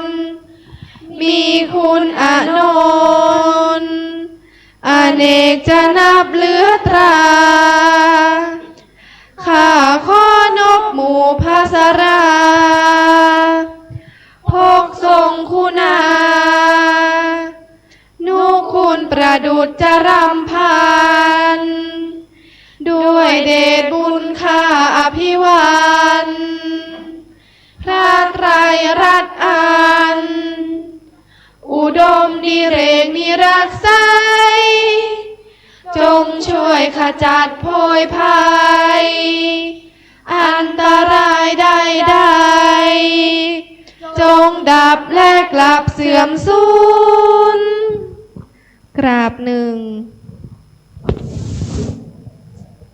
กราบสองกราบสาม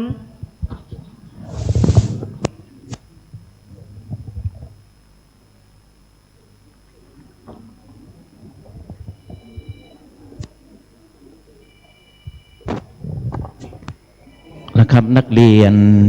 จากโรงเรียนสังวาลวิทยาและโรงเรียนเจ้าพระหลวงอุปถัมภ์ได้สวดมนต์สรพัญญะเป็นที่สำเร็จเสร็จสิ้นลงนักเรียนทุกคนเพื่อความสวยงามกับหลังหันเดี๋ยวกับหลังหันนะจะได้พอกล้องเดี๋ยวท่านนายกเทศบาลเมืองสุเทพจะได้มอบทุนการศึกษานะครับหันหลังขอเชิญท่านนายกนะครับ แล้วก็ตัวแทนหนึ่งท่านเนี่ยรับแทนเนี่ย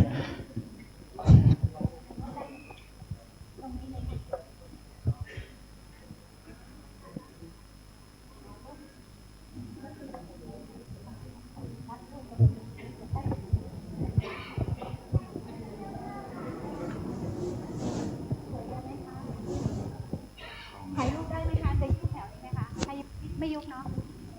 ประมาณนี้ น้องๆเยาวชนพนมมือพร้อมกันครับผมบันทึกภาพสวยๆ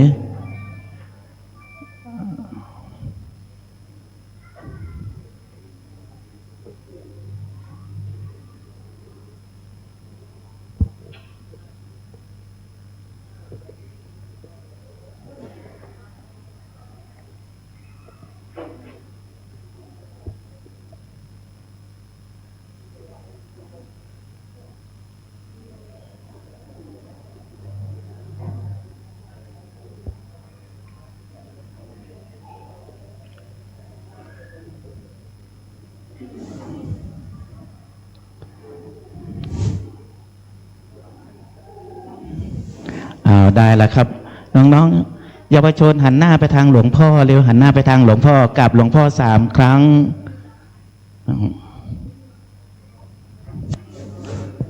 เอาละครับอัญชลีวันทาอภิวาอัญชลีวันทาอภิวาอัญชลีวันทาอภิวาทอัญชลีวันทาอัญชลีขอบคุณหลวงพ่อมองหลวงพ่อ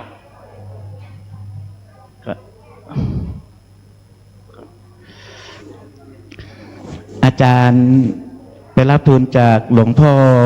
ท่านเจ้าคุณพระภาวนาธรรมาภิรัตน์นะครับเจ้าคณะอำเภอเมืองเชียงใหม่วัดลำเปิงนะครับจะมอบทุนให้แก่โรงเรียนเจ้าพระหลวงอุปถัมภ์นะครับผมขอเชิญอาจารย์รับมอบครับผม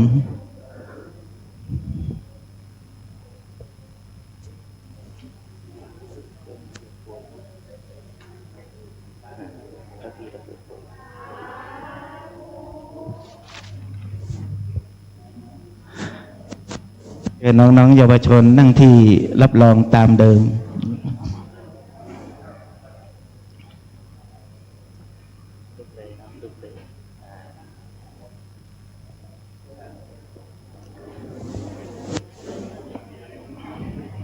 เสร็จแล้วนั่งที่รับรองตามเดิมนะ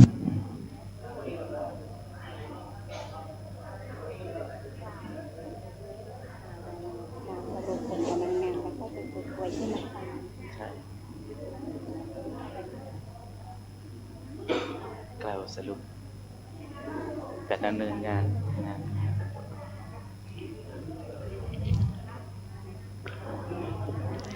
ลำดับต่อจากนี้ไปขอเชิญนายสุรเชษฐ์ตาคำมาท่านนายกเทศบาลเมืองสุเทพนะครับได้กล่าวสรุปในการโครงการธรรมสัญจรของตำบลสุเทพเฮานะครับขอเรียนเชิญนายสุรเชษฐ์ตาคำมาครับผม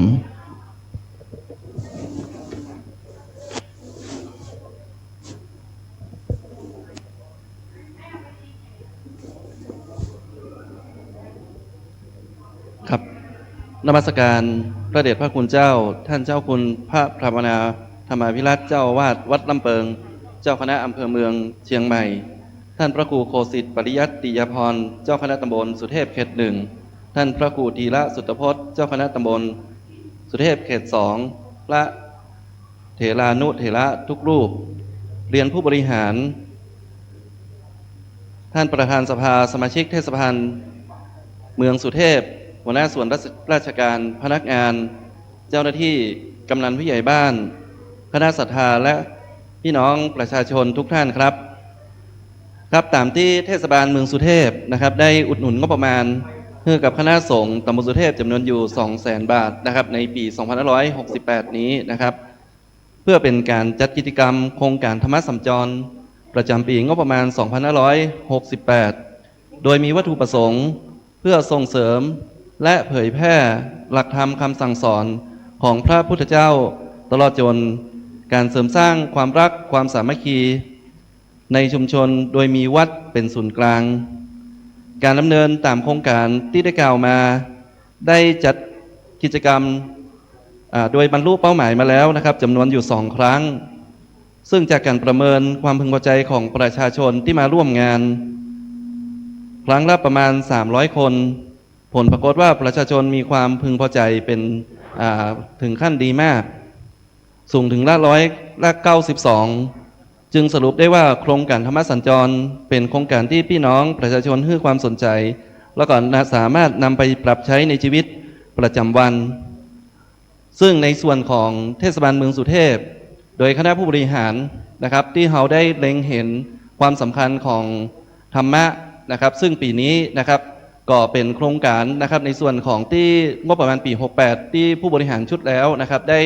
ทำไว้นะครับซึ่งก่อนท่านนะครับ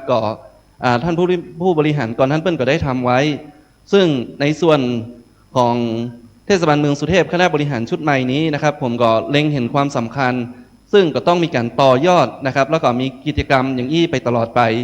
ซึ่งก็ได้อู้กับทีมบริหารว่านะครับในส่วนงานของพระพุทธศาสนาบอกว่าจะเป็นโครงการไหนก็แล้วแต่นะครับถ้าเราผลักดันได้ทำให้เป็นประโยชน์ของตำบลสุเทพบอกว่าจะเป็นเรื่องของงานประเพณีหรือว่าเรื่องของงานของคนตำบลสุเทพที่เกี่ยวข้องกับพระพุทธศาสนานะครับเราจะพยายามผลักดันนะครับเพื่อเป็นจุดศูนย์กลางของคนตำบลสุเทพนะครับซึ่งนับวันนะครับเรื่องของเทคโนโลยีอย่างที่เข้ามาใหม่ๆนะครับเรื่องของละอ่อนก็ดีหรือว่าเรื่องของนะครับคนวัยกลางคนนะครับที่เราสังเกตดูนะครับความชัดเจนที่เกิดขึ้นนะครับเรื่องความเข้าใจในเรื่องของธรรมะหรือว่าเรื่องส่วนต่างๆที่มันเกี่ยวข้องกับพระพุทธศาสนานะครับซึ่งเราได้อู้กันนะครับในส่วนของฝ่ายบริหารนะครับว่าการที่เราจะสนับสนุนงบประมาณในการทำลงไปทุกสิ่งทุกอย่างผลตกเพื่อนของว่าการตอบรับนะครับหรือว่าความร่วมมือนะครับผมว่าคนตำบลสุเทพนะครับหลายคนอยากร่วมกิจกรรมนี้แต่ที่เราได้ประเมินมานะครับเรื่องของในการที่จะประชาสัมพันธ์นะครับคิดว่าปีงบประมาณ 2569 นะครับเราจะมีการประชาสัมพันธ์นะครับเพื่อเป็นภาพของตำบลสุเทพเพื่อมันเกิดความยิ่งใหญ่กว่านี้นะครับซึ่งถ้าสมมติว่าเรามองครั้งนี้เป็นครั้งที่3นะครับเรามองในการร่วมกิจกรรมที่ทางผู้จัดทางกองศึกษาได้สรุปว่าครั้งละประมาณ300 คนนะครับแต่ว่าเราอยากให้เพิ่มปริมาณให้สูงขึ้นยกตัวอย่างวันนี้นะครับเป็นที่น่าดีใจว่าทางคณะสงฆ์นะครับได้เล็งเห็นธรรมะนะครับที่ขึ้นมาบนดอยปุยซึ่งได้อู้กับกำนันตำบลสุเทพว่าเราบ่เคยจัดกิจกรรมธรรมะนะครับให้กับคนบนดอยอย่างอี้นะครับเพราะฉะนั้นก็ต้องขอกราบพระคุณนะครับทางคณะสงฆ์ตำบลสุเทพโดยมีท่านพระครูธรรมาพนาวิรัตน์นะครับเจ้าวาดวัดลำเปิงเจ้าคณะอำเภอเมืองเชียงใหม่ที่เห็นความสำคัญในการจัดกิจกรรมในครั้งนี้ซึ่งเรามองต่อแหมว่ามันก็น่าจะเป็นเรื่องของการส่งเสริมการท่องเที่ยวนะครับในหมู่บ้านดอยปุยตัวซึ่งปัญหาปัจจุบันนะครับบอกว่าจะเป็นตั้งแต่พระตำหนักภูพิงนะครับถึงบ้านดอยปุยแต่ในส่วนของวัดพระธาตุดอยสุเทพเราก็กล่าวได้ว่านะครับมีนักท่องเที่ยวเข้ามาตลอดอยู่ละแต่2 หมู่บ้านภูพิงกับบ้านดอยปุยนะครับเกิดความเงียบเหงานะครับบ่มีนักท่องเที่ยวขึ้นมาซึ่งผมได้เห็นความสำคัญนี้ผมได้นำนโยบายนะครับในการท่องเที่ยวใส่เข้าไปในเทศบัญญัติ แต่ปีนี้นะครับได้แค่การสนับสนุนตามที่บัตรตรงเป้าของเรานะครับเพราะฉะนั้นผมเชื่อว่าเดี๋ยวคณะกรรมการแผนนะครับตำบลสุเทพเขาก็ต้องมาอู้กันทำคำหนึ่งว่าเขาจะสนับสนุนอย่างไรเพื่อ2 หมู่บ้านนะครับนอกเหนือจากบ้านโดยสุเทพแล้วนะครับ2 หมู่บ้านบ้านหูพิงกับบ้านดอยปุยจะแย่งใดเพื่อมีนักท่องเที่ยวเกิดขึ้นมานะครับตามแผนที่เขาได้วางไว้นะครับเพราะฉะนั้นอันนี้ถือว่าเป็นงานท้าทายของคณะผู้บริหารชุดใหม่ทั้งงบประมาณทั้งอย่างต่างๆนะครับผมเชื่อว่าในการดำเนินการถ้าหากว่าวันนี้เราส่งเสริมนะครับธรรมะขึ้นมาเราได้นำธรรมะขึ้นมาเปิดทางนะครับเพื่อทุกคนได้มีใจกว้างนะครับในเรื่องของฟังธรรมะแล้วรวมไปถึงนะครับในการที่จะพัฒนาแหล่งท่องเที่ยวต่างๆซึ่งบ้านภูพิงแล้วก็บ้านดอยปุยเป็นสถานที่สำคัญของคนตำบลสุเทพแต่วันนี้นะครับเราต้องปิกมาดูหำกำนึงว่าเราจะช่วยกันพัฒนาอย่างไรซึ่งงบประมาณในส่วนของตำบลสุเทพของเรานะครับผมว่ามีเพียงพอในการที่จะพัฒนานะครับวันนี้ก็ต้องอาศัยเรื่องของธรรมะนะครับในการที่จะเปิดอกเปิดใจนะครับกับประชาชนทั่วไปในการที่จะมีส่วนร่วมนะครับซึ่งผมนะครับก็ต้องขอบพระคุณท่านเจ้าคุณพระภาวนาธรรมาภิรัตน์และคณะสงฆ์ตำบลสุเทพเป็นอย่างสูงที่ได้ร่วมกันคิดเสนอโครงการที่ดีและก็มีประโยชน์เช่นนี้ผมนะครับขอยืนยันว่านะครับจะสนับสนุนโครงการต่อเนื่องนะครับทุกๆปีจนกว่าที่หมู่เฮาจะได้บริหารเทศบาลเมืองสุเทพเฮาจะทำตลอดทุกๆปีครับขอบคุณครับเจ้าในลำดับต่อไปนะเจ้าก็ขอเรียนเชิญท่านนายกเทศมนตรีนะเจ้าท่านสุรเชษฐ์ตาคมานะเจ้าได้ขึ้นนะคะเปิดกลวยเครื่องสักการะต่อหน้าพระบรมฉายาลักษณ์นะเจ้าแล้วขณะเดียวกันขอเชิญคณะผู้บริหารพี่น้องศรัทธายืนขึ้นด้วยนะคะทุกคนยืนขึ้นครับโดยพร้อมเพรียงกันครับผม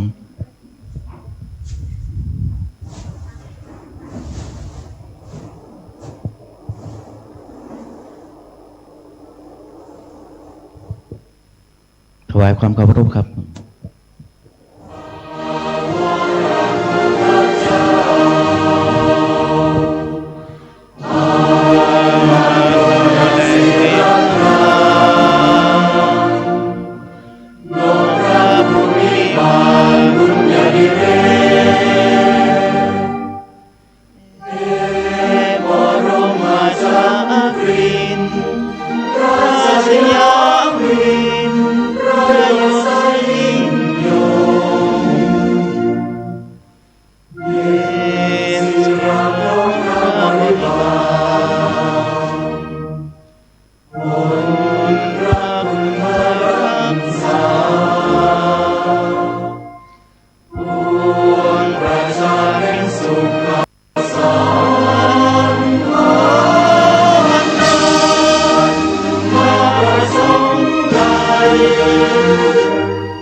ครับผมเชิญนั่งครับผม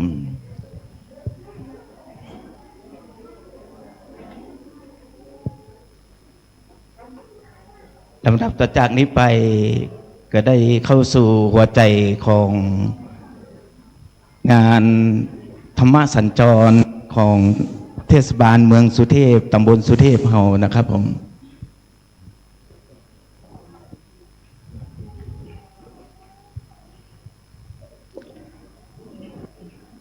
ก่อนอื่นขอเรียนเชิญ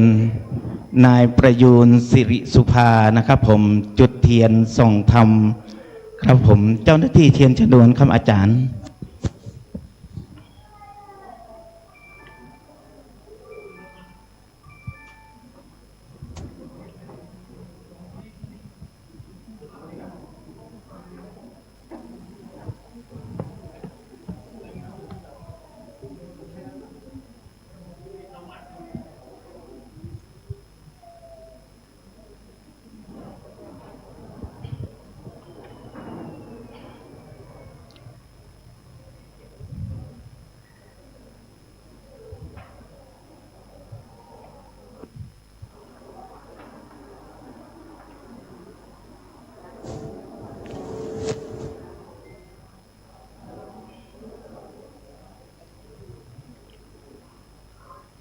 วันนี้เราได้รับความเมตตาครั้งยิ่งใหญ่นะครับที่ได้รับเกียรติและเมตตาจากพระเดชพระคุณหลวงพ่อพระสุวรรณเจดีย์ด็อกเตอร์นะครับผมเจ้าอาวาสวัดพระธาตุสีจอมทองรองเจ้าคณะจังหวัดเชียงใหม่เฮาได้เมตตาแสดงพระธรรมเทศนาให้ศรัทธาสาธุชนพ่อข่าวแม่ข่าวทุกท่านเลยนะครับได้ฟังพระธรรมเทศนาเป็นเรื่องยากนะครับกว่าจะได้ฟังพระธรรมเทศนาจากพระเดชพระคุณหลวงพ่อพระสุวรรณเมธีด็อกเตอร์นะครับผมรองเจ้าคณะจังหวัดเชียงใหม่นะครับผม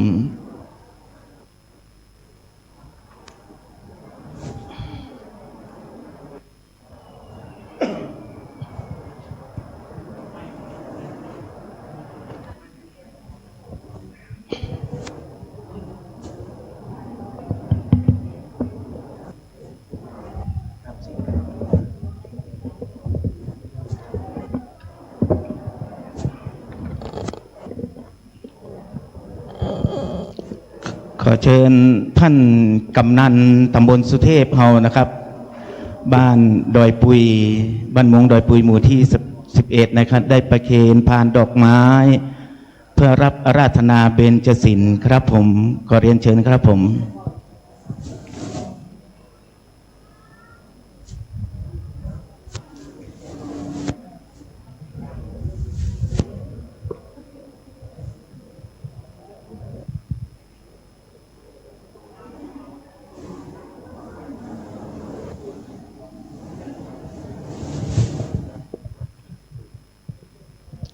ลำดับต่อจากนี้ไปเราท่านทุกๆคนจะได้ร่วมกล่าวคำอาราธนาเบญจศีลโดยพร้อมเพียงกันทุกท่านเลยนะครับผมมะยังพันเตวิสุงรักขณทายาติสระเนนะสหปัญจศีลานิยาจามาทุติยัมปิมะยังพันเตวิสุงรักขณทายาติสระเนนะสหปัญจศีลานิยาจามาตาติยัมปิมะยังพันเตวิสุงรักขณทายา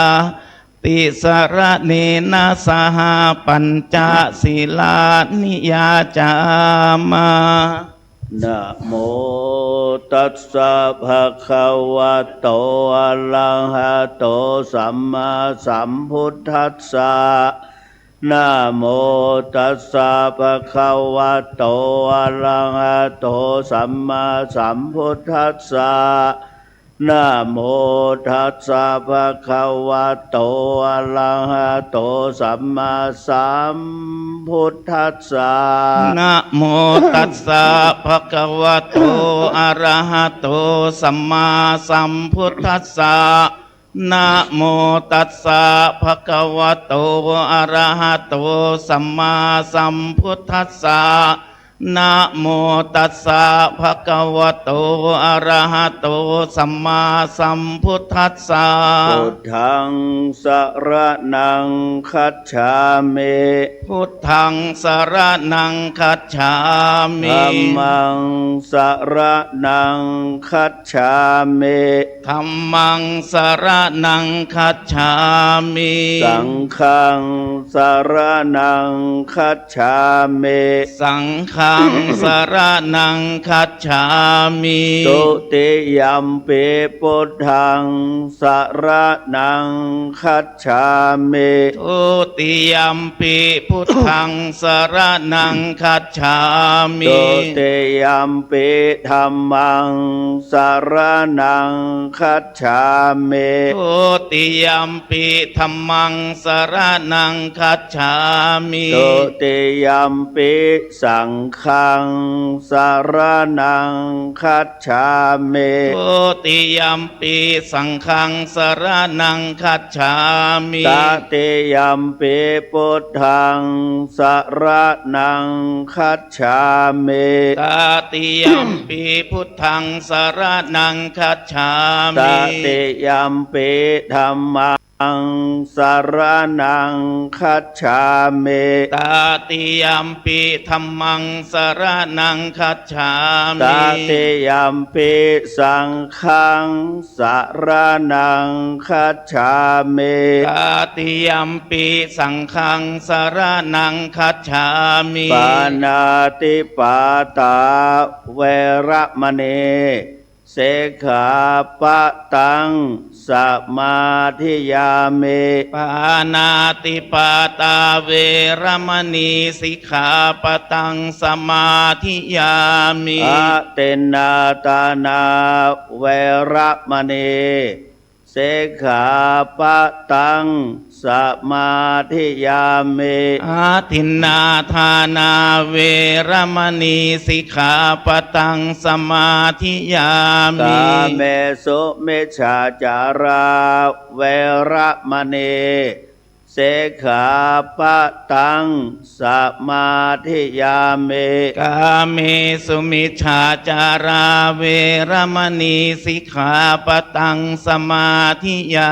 มิ มุสาวาตาเวระมณีเส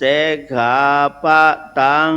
สมาธิยามิ มุสาวาทาเวรมณีสิกขาปะตังสมาธิยามิ สุราเมรยามัชฌะปามาตาฐานะเว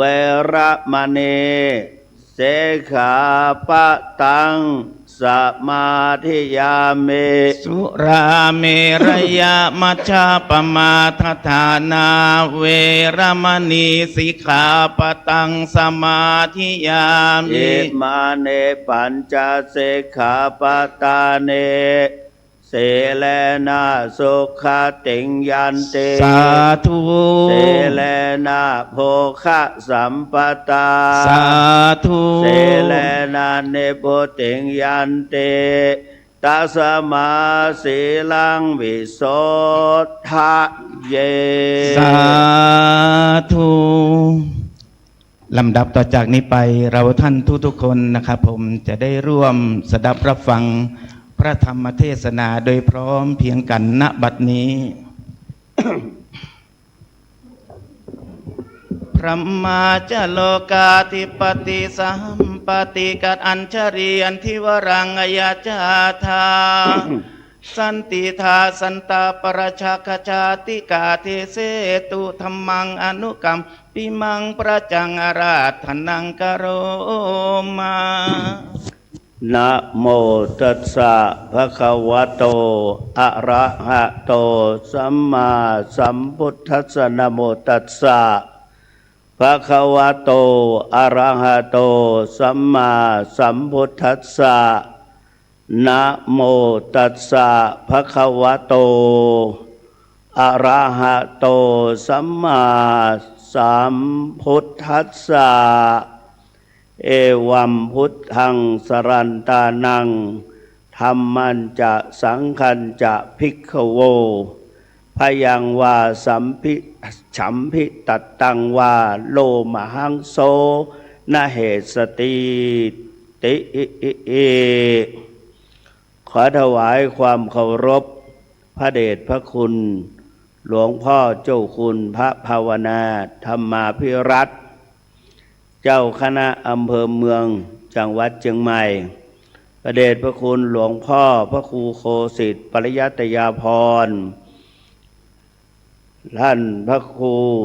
สุพจน์ธีระสุตพจน์ท่านเจ้าคุณลืมไปท่านเจ้าคุณสิริอะไรสิทธิวชิรานุกูลสิทธิวชิรานุกูลพระเถรานุเถระพระภิกษุสงฆ์สามเณรทั้งหลายทุกท่านท่านนายกเจริญพรท่านนายกเทศมนตรีเทศบาลเมือง เชียงใหม่อย่างก็โดยสุเทพนะและท่าน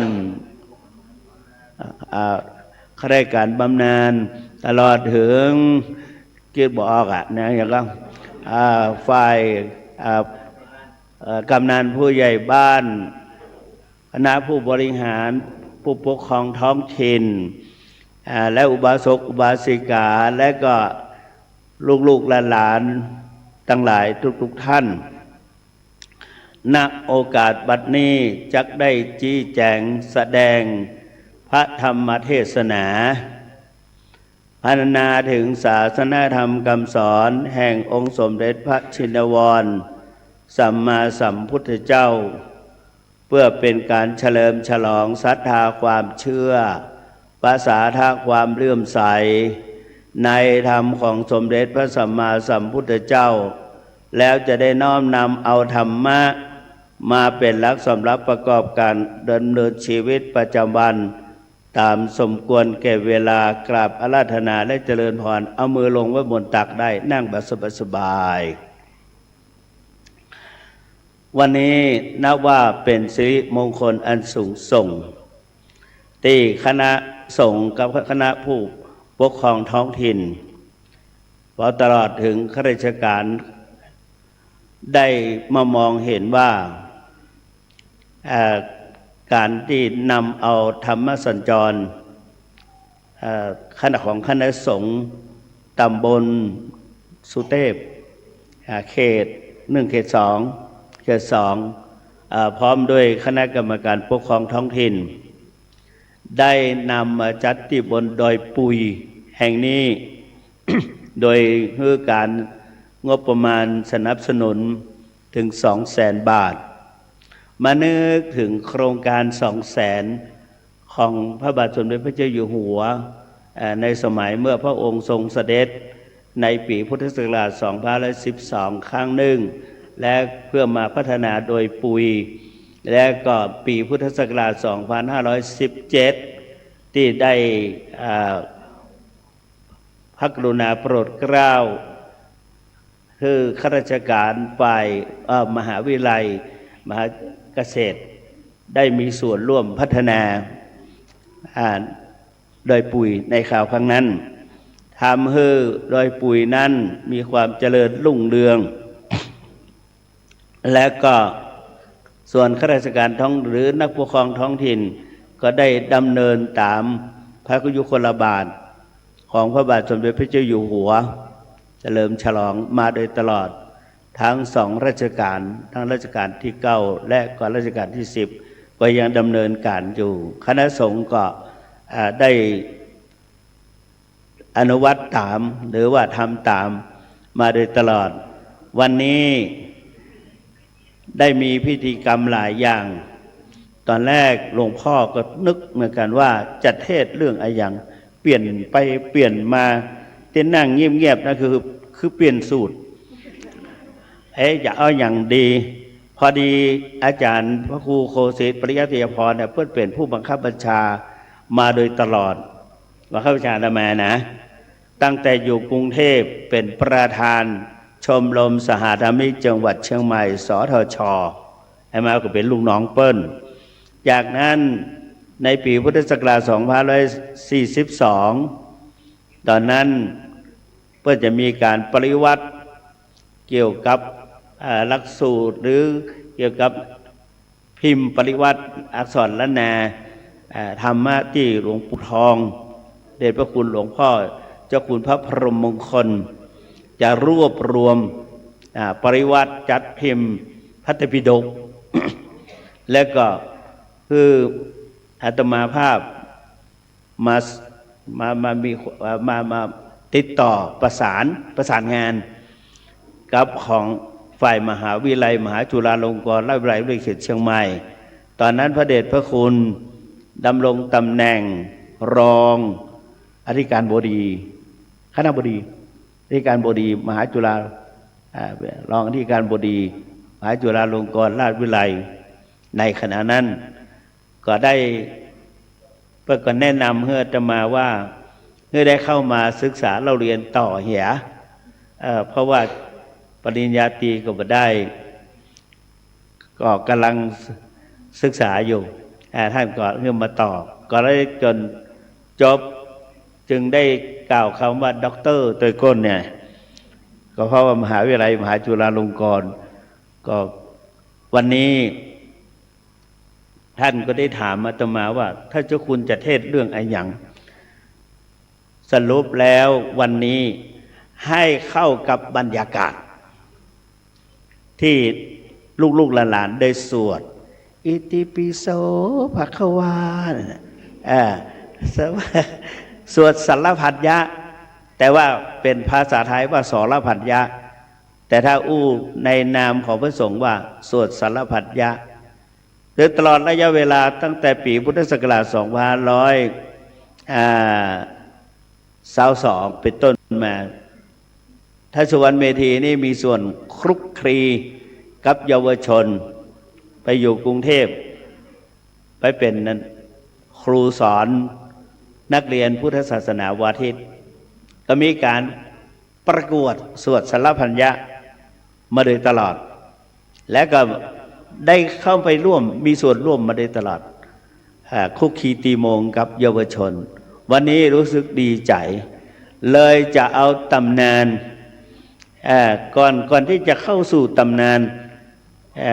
อิติปิโสสวากขาโตสุปฏิปันโนเป็นมาอย่างใดอย่างใดนั่นก็จะขอเล่าให้ฟังเพราะว่าคนเราทั้งหลายจิตใจของคนเรานั้นน่ะเขาอยู่กับธรรมชาติอยู่กับธรรมชาติยิ่งบนดอยปุยนี่ถ้าให้มาอยู่คนเดียวเอามาปล่อยไว้ตอนกลางคืนบ่รู้ว่าจะเยี่ยจะใดสมัยแต่ก่อนนั้นหลวงพ่อในหมู่บ้านหลวงพ่อเกิดบ้านสันกำแพงอำเภอสันกำแพงจังหวัดเชียงใหม่ก็อยู่ในป่าในป่าเหมือนกันแต่บันทึกกับเขาบ่ได้มีดอยอยู่ในป่าเป็นป่าเป็นเล่าพูดว่าแพะ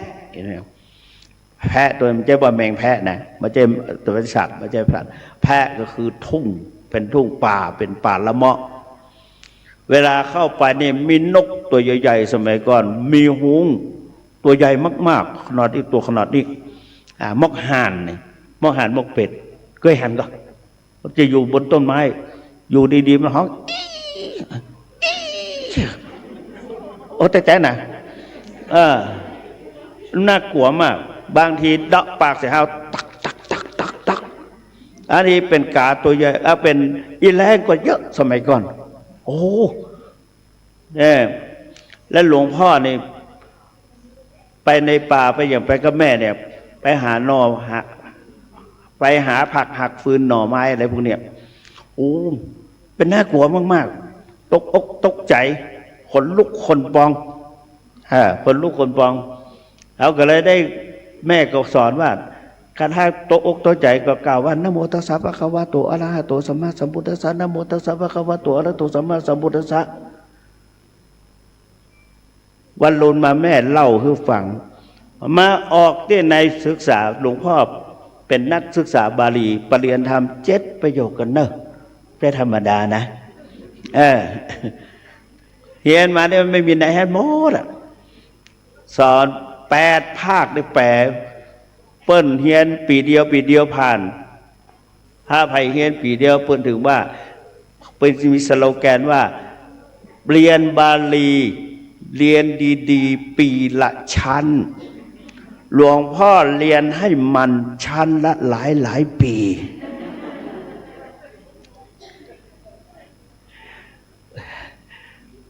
เมื่อได้กระสอบได้สักเตื้อครูบาพระบาทตักภาพเฮลาเห็นญาติโยมไปครูบาอาจารย์ไปจากก่อเสลียมไปพ่อแม่ไปครูบาพระบาทตักผ้าว่าใจเยจะได้เหียตุแหวงเนี่ยเอาจะห้องมันตุแหวงมันก็สอบได้2 ประโยคจะห้องว่ามหามันก็บ่เต็มก็เปิ่นบ่เต็มประโยคต้องประโยค3มากึ่งกลางห้างมะเนี่ยคนก็โอ้ยเยได้เหียใครให้มันเหียนได้ สอบแต่ละปีถ้าฟังว่าตัวเองจะได้เมื่อใดก็ไม่ได้สักเตือเนี่ยเพราะฉะนั้น8 ภาคเนี่ยจึงเรียน8 ปีชั้นละ4 ปีไวยากรณ์แถม2 ปีเป็น10 ปีพอดีกว่าจะได้เป็นมหานี่เพราะฉะนั้นถ้าเผยว่าเรื่องนั้นเรื่องนี้ท่านสุวรรณเมธีจะจำที่สุดอยู่เรื่องนั้นภาคนั้นเขาว่ามันสมองดีต้องคนจำดีต้องท่านสุวรรณเมธีจำดีที่ไหนได้ความชำนาญเกิดจากการเริ่มต้นและทำบ่อยๆมันไปบ่อยๆในเรื่องนี้ก็มีเหมือนกันเรื่องเกี่ยวกับนะโมตัสสะพระพุทธเจ้าได้ไปเห็น เด็ก2 คนเด็ก2 คนซึ่งมีอุปนิสัยต่างกันเป็นเพื่อนกันเข้าไปแอวในวัดพระเจ้ามองเห็นว่าเหตุการณ์จะเกิดขึ้นอันตรายอย่างใหญ่หลวงจะเกิดขึ้น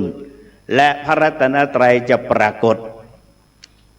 พระเจ้าบิณฑบาตมาได้กล้วยอยู่เหลือกล้วยอยู่2 ลูกอยู่ในบาตรพอดีเยาวชนนี่เข้าไป2 คนเด็ก2 คนเข้าไปพระเจ้าก็มานี่หนูมานี่อยากกินกล้วยไหมเด็กก็ว่าอยากหลวงพ่อจะฮือแต่ต้องท่องนะโมตัสสะก่อน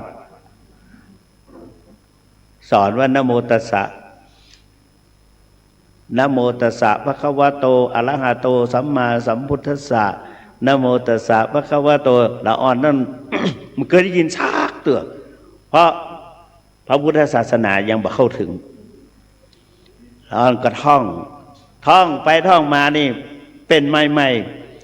พอท่องแล้วก็เข้าสู่สมองเข้าสู่จิตสู่ใจนะโมอยู่ที่ไหนก็ท่องพระพุทธเจ้าบอกว่าอยู่ที่ไหนก็ต้องท่องนะพอดีเสร็จเรียบร้อย ละอ่อน2 คนก็แยกกันต่างคนต่างปิกบ้านไผบ้านมันมีละอ่อนที่เป็นศาสนาอื่นบ่ได้นับถือพุทธศาสนาเห็นพ่อขับเกวียนออกไปจะไปเอาฟืนในป่าไปเอาหลัวถามว่าป้าไปไหนพ่อก็บอกจะไปเอาหลัวขี่งัวขี่เกวียนไปขับเกวียนไปแต่คนได้ก็ขึ้นมาเลยขับเกวียนออกไปพอไปถึงป่าเก็บฟืนเก็บหาพักหักฟืนอย่างจะหักฟืนใหญ่มากเอาใส่เกวียนได้เต็มนะขึ้นไปเต็มเกวียนเขาเรียกว่าโสดขึ้นมาแล้วเอาเจือกห้าวเหี้ยกับฮัดเนี่ยแล้วก็พอดีในนั้นมีสมัยก่อนเสือมีผีป่านักเสือมันร้องเบ้องูตกใจมาวิ่งเข้าบ้านเหี้ยพอดีพระอาทิตย์ก็จะตกดินละพ่อก็เลยบอกว่าลูกพ่อจะไปเอางัวในบ้านในที่มันหล่นเข้าไปลูกอยู่ที่นี่ขึ้นอยู่บนเกวียนบนเนิกไปขึ้นไปพอไปแล้วได้งัวมาถึงกู้นั่นแหละจะออกมาประตูเมืองปิดคนในไม่ให้ออกคนนอกไม่ให้เข้าบอกว่าลูกผมอยู่ปุ้นนะมาเข้าใจถ้าเปิดประตูเมื่อใดข้าเดือดร้อนเพราะเจ้าพญาเจ้าเมืองเพิ่นสั่งไว้สมัยก่อนพระพญาเจ้าเมืองสั่งไว้ถ้าเปิดเมื่อใดบ่ฮื้อเปิดสัญญาณบ่ฮื้อเปิดจะถูกตัดหัวก็เลยนั่งเฝ้าทีนี้เกิดเหตุการณ์ล่ะเกิดเหตุการณ์ในป่านั้นน่ะพอค่ำลงละอ่อนก็ขึ้นไปอยู่บนเกวียนไปนอนอยู่บนหิวเข้าก็หิวนอนกลัวก็กลัวทีนี้ก็มีผีเสื้อเขาเรียกว่าผีที่สิงอยู่ต้นไม้ออกมาก็ได้กลิ่นมนุษย์ได้กลิ่นละอ่อนเข้าไปก็ไปกำแขนจะได้กำแข้งมาจะกิน ลากผี2 ตัวมาด้วยกัน ตัวหนึ่งห้ามเดี๋ยวพี่เนี่ยละอ่อนมีศีลมีธรรมนี่ดอกไปเงี้ยผีตัวนั่นก็บ่ยอมฟังข้าจะกินกำแข้งละอ่อนกำขาทั้ง 2เนี่ยจับขาแข้งขาเนี่ยดึงลงมาละอ่อนก็พอถูกดึงมาปุ๊บก็ละเมอนะโมตัสสะภะคะวะโตอะระหะโตสัมมาสัมพุทธัสสะมีแต่นะปัจเจ้าไปพอแล้วหมูว่าภาคใดลืมไปละนะโมตัสสะภะคะวะโตอะระหะโตสัมมาสัมพุทธัสสะปรากฏว่าอานุภาพแห่งพระพุทธเจ้าเนี่ยแข้งละอ่อนน่ะฮ้อนเหมือนกับท่อนเล็กที่ถูกเผาไฟจนแดงผีนี่ก็ตกใจร้องสุขิดว้าย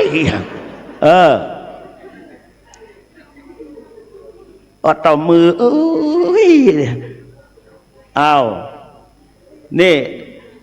ละอ่อนรอดตายเพราะอย่างนะโมตัสสะภะคะวะโตอะระหะโตสัมมาสัมพุทธัสสะเรื่องนี้มันยาวขอพระครูท่านเจ้าคุณ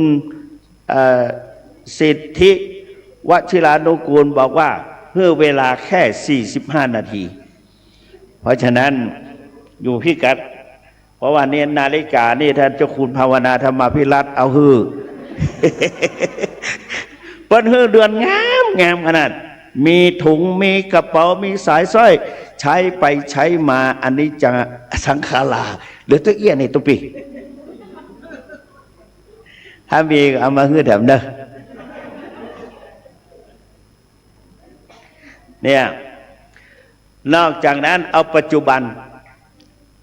นนี้ท่านพระเดชพระคุณอาจารย์ของท่านเจ้าคุณเนี่ย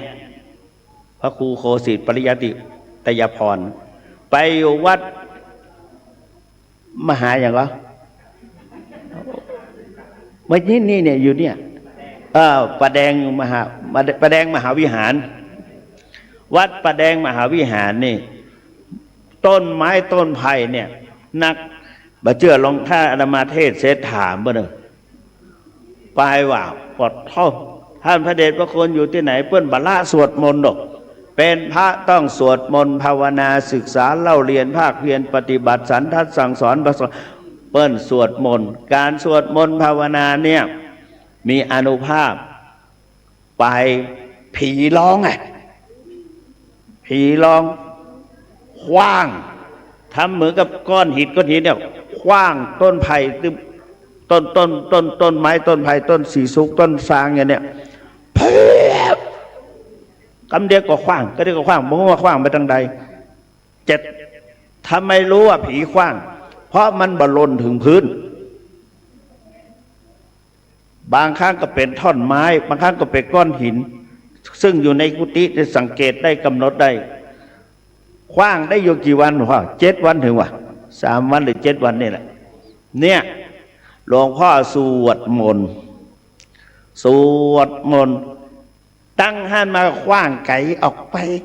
ไปปัจจุบันนี้เงียบบะหมี่แล้วนี่พ่อหลวงพ่อสวดมนต์สวดตั้งแต่นะโมอิติปิโสพระเข้าสวดมนต์เนี่ยดังนั้นอย่างพระสงฆ์บทที่อาตมานำมาเนี่ยเป็นปลายของทะชักสูตรที่เวลาศรัทธาญาติโยมไปทำบุญสุนทานขึ้นบ้านใหม่กินแขกแต่งงานบทสวดบทหนึ่งมันยาวทะชักสูตรยาวทีนี้หลวงพ่อทั้งหลายก็มัดฮักเอาไปอยู่2 บรรทัดเอาว่าเอวัมพุทธังสัลลันตานังพยังสัมปิตตังวาโลมหังโสนะวาโสปะหิยิสตินะเหสติติอันนั้นตัดเอาจากบทนั้นมาเอามาสวดเพื่อเป็นสิริมงคลเรื่องนี้พระพุทธเจ้าบอกว่าคนเราทั้งหลายถ้าหากว่าเนี่ยไปตั้งใดอยากจะอยู่เย็นเป็นสุข ไม่ตกอกตกใจไม่ขนพองสยองก้าวไม่กลัวไม่สะดุ้งเรื่องของเรื่องมันก็คือตัวเจ้าไปนั่งภาวนาหรือเจ้าไปนั่งภาวนาไปสู่ป่าก็ดีอารัญญคตานังวาลุกขมูลคตานังวาสูญญาคาลคตังวาอุปัชชัยยะพยังวาสัมพิตตังวาโลมหังโสวาถ้าว่าไปสมัยก่อนตุเจ้าไปปฏิบัติธรรมผีจ้างกันแกล้งถ้าเจ้าคุณนี่ก็ผีกันแกล้งหลายเตื้อจนวันเดียวนี้สถานที่ผีกันแกล้งน่ะตัวลุงเอามาเป็นวัดเรียบร้อยวัดบ่อหินเมื่อก่อนนี้เข้าไปกันบัดหลงก็อย่างต่างๆแล้วก็มีตู้เจ้ามรณภาพเล่าให้ฟังเรื่องตลกมีตู้เจ้าปากหายเป็นครูบาแยงยาณรังสีนามสกุลมูลเฟยตักแม่นากะหานามสกุลถ้าจะแอนฟ้าแต่ตระกูลของแม่ของอาตมาตระกูลของแม่เปิ้นกินสลากวัดดอยห้างวัดห้วยยาบที่ดอยห้างบาทวัดห้วยยาบอยู่ตั้งลุ่มแล้วเปิ้นมานิมนต์ตัวเจ้าก่อเสลียมสูงไปมันใกล้กันบ้านใกล้ทีนี้ก็ตุลุงแยงนะกับปากหายหน่อยแต่ปากกล้าบอกกูวะเรื่องผีเรื่องสางมีหลานฝาแฝดชื่อในมุนในมีเอามาเป็นขยมไปไหนไปตัวกันแล้วก็จับเบ่งแล้วก็ไปอู้ปากบดีเซลไปว่าเซล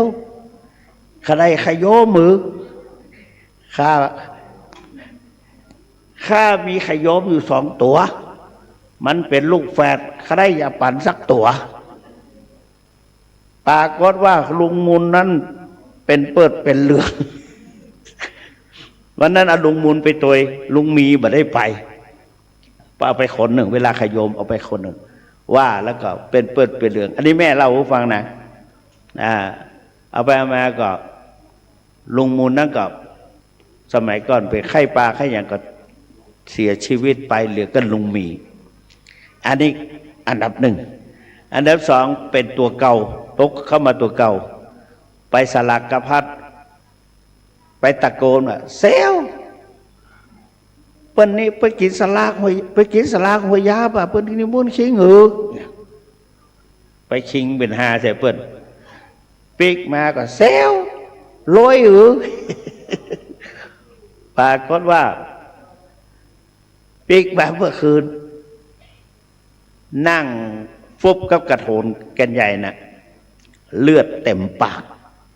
ยศลุ่งขึ้นเป็นวันศีลใหญ่เขาว่าตู้หลวงย่ำลงมาตั้มเดียวเราไปห้องพอล้อห้องอย่างได้ก็ประตื่นเอาไม่ตุ้งมันหงสองจานหลอดแล้วว่าปืนเนี่ยจะไปตุ้งพออ้าวเลือดตกลงมา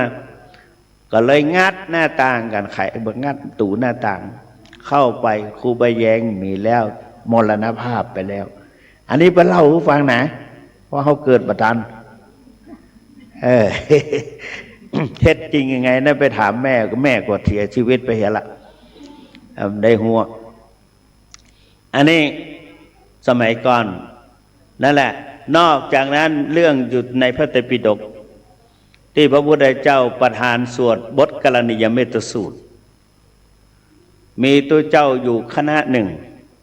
ต้องการจะไปเฝ้าพระพุทธเจ้าพระพุทธเจ้าก็บอกพระอานนท์การที่ภิกษุคณะนี้จะเข้ามาหาตถาคตเนี่ยยังถึงเวลาเตื้อคือพวกเธอเนี่ยไปสู่ชัดแห่งภูเขาชัดแห่งป่าเข้าไปแล้วก็ปรากฏว่าทุกเจ้าทั้งหลายก็รู้ว่าเฮายังมีเสี้ยนมีหนามอยู่ในใจอยู่แต่ว่ายังปราศจากกิเลสเตื้อ ก็เลยตัวเจ้าตั้งหลายก็ไปพอไปแล้วก็ปรากฏว่าตอนแรกก็ดีเหมือนกับท่านนายกอ่ะเหมือนกับบ้านของท่านศรัทธามีเฮือนสองชั้นน่ะมีเฮือนสองชั้นนะตัวเจ้าไปอยู่ชั้นปืนไปอยู่สมมติคณะอาตมามีเจ้าคุณภาวนาเจ้าคุณสุวรรณเจ้าคุณสิทธิแม่งอ่ะชื่ออย่างก็สิทธิพระคุณสิทธิพระคุณทั้งหมดเนี่ยไปบ้านท่านนายกกับภรรยากล้าอยู่ชั้นบนวะไม่กล้า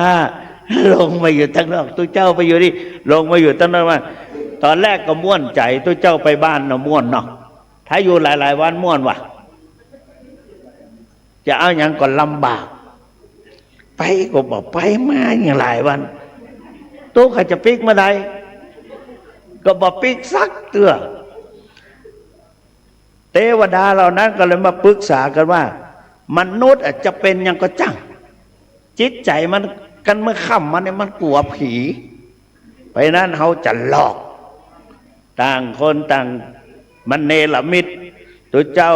หลวงพ่อภาวนานี่ชอบเดินจงกรมขวาย่างหนอ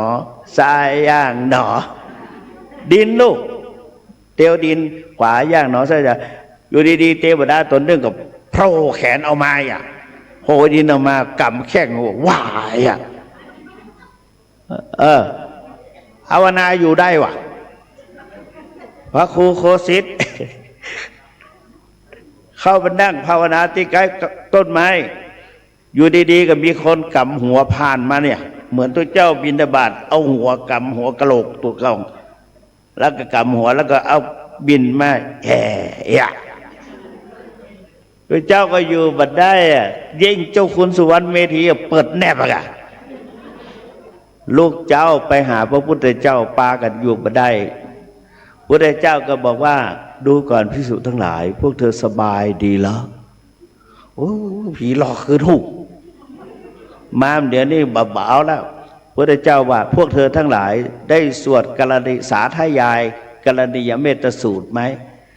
มันได้สาธยายเพราะมีใครบอกเลยพระพุทธเจ้าก็สอนกรณียเมตสูตรพอกรณียเมตสูตรปุ๊บพระเจ้าไปพอโดยเจ้าไปจะเข้าไปเอาหนึ่งหัวเอาตั้งใจกาลนิยามาตากุสเลนยันตังสัตตังปัตังอภิสัมเบจัสสะโกหุสุจัสสะหุสุจัสสุวัจจัสสะมุโดอนาติมานิสัตุสะโกจัสสุปะโรจะอปะกิจนถึงเมตัญจัสสะปะโลกัสสะมิงกาลนิยาเมตสุตังเนี่ยปอดท่อเราเทพเทวาที่ปากันหลอกตัวเจ้าอินดูอ่ะอินดูตัวเจ้าใครจะไปเนี่ยเปิ้นเด้อตั้งที่ดีเฮาคนมาส่งเสริมเปิ้น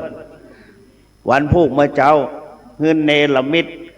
ไปเอาผลไม้ถือกระเช้าไปคนแก่นคนไปเอาพลาผลไม้ที่สุกพ่องที่มันอย่างพ่องเอามาถักที่อยู่ในหวนไม้ในดินก็เอามามันนึ่งมาอย่างโดยฤทธิ์ของตัวเก่าแล้วก็เอามาถวายตัวเจ้าได้ฉันพลาผลไม้เหล่านั้นก็จิตใส่ใจดีอุดมสมบูรณ์ต่างหูว่าก็คือเทวดาหมู่นั้นแหละที่แกล้งเฮากูเตือนน่ะเพราะอำนาจเฮาสวดมนต์ด้วยบารมีของพระพุทธานุภาพพระธรรมานุภาพสังฆานุภาพทำให้เราเทพเทวาใจอ่อนอินดูคุณแนเปิ้ลว่ามุตูคุณแนเอาอาหารมาใส่เขาก็จะบัดทำลายคือจะสนองศรัทธาแล้วก็จะตั้งใจประพฤติปฏิบัติตัวเจ้าเหล่านั้นก็ตั้งใจประพฤติปฏิบัติเพราะว่าผีเหล่านั้นบรรลุกวนและต่างรักษาอารักขาไล่เสียงนกเสียงหนูเสียงอย่างต่างๆไปหมดแต่ละเขตแล้วก็แม้แต่กระอมกระแอมมันก็บ่มีนกเสียงหนูก็บ่มีตัวเจ้าทั้งหลายได้รับความสงบสงบก็จิตใส่ใจบานผลสุดท้ายก็ได้บรรลุเข้าสู่ปฐมฌานทุติยฌานตติยฌานปัญจมฌานได้พระสัมมาสัมพุทธเจ้าประทับนั่งอยู่ในพระเชตวันทรงเห็นไปเพิ่มเติมเสริมบารมีขึ้น ตัวเจ้าเหล่านั้นได้บรรลุอรหันต์แทนที่จะเดินออกจากป่าเหาะกันวุ่นวันเท่าตัวเจ้าเหาะไปอยู่พระเชตวันด้วยอานิสงส์การสวดมนต์เพราะนั้นการสวดมนต์ภาวนาเนี่ยสวดมนต์นี่นะหัดสวดไปตึงวันบ่ต้องกำชะโนดละอิติปิโสภควะบ่ต้องละว่าเองเหมือนตัวเจ้าสวดมนต์เพราะวันหนึ่งจะถูกต้องแม่นยำช่ำชองคล่องปากสองขับเสนียดจันไรภัยพิบัติตลอดถึงพูดผีปีศาจสามเป็นที่รักของเหล่าเทพเทวาสี่เทพพระบุตรรักษาเทวดาคุ้มครองห้าเป็นที่ยำเกรงของศัตรูหมู่มารร้ายหกเกิดตบะเดชะศักดิ์สิทธิ์และขลังเจ็ดเป็นกำลังแก่สมาธินั่งสมาธิติดโวยแปดยังนี่แปดข้อนะคือเกิดความสงบเกิดความรู้แจ้งเห็นจริงเกิดสมาธิตั้งมั่นรู้แจ้งเห็นจริงและก็ผลสุดท้ายก็จะได้บรรลุมรรคผลนิพพานเพราะฉะนั้นเรื่องนี้การสวดมนต์เป็นสิ่งสำคัญมีอย่างน้อยกับป้องกันภัยเบื้อศัตรูหมู่มารร้ายหรือเบื้อเป็นอันตรายแก่ชีวิตเหมือนเด็กน้อยที่นอนอยู่บนเกวียนของพ่อแม้แต่ผีเสื้อยักษ์ผีกระสือจะมาดึงเอาไปกินเวงแต่นะโมตัสสะภะคะวะโตก็มีอานุภาพร้อนดุจดังเหล็กถูกเผาไฟไม่มือผีกะยักษ์นั่นแต่เรื่องมันยาวนะแต่เอาแค่นี้ถ้าเล่านี่ม่วนอย่าไปลืมถ้าใครฟังก็0817830215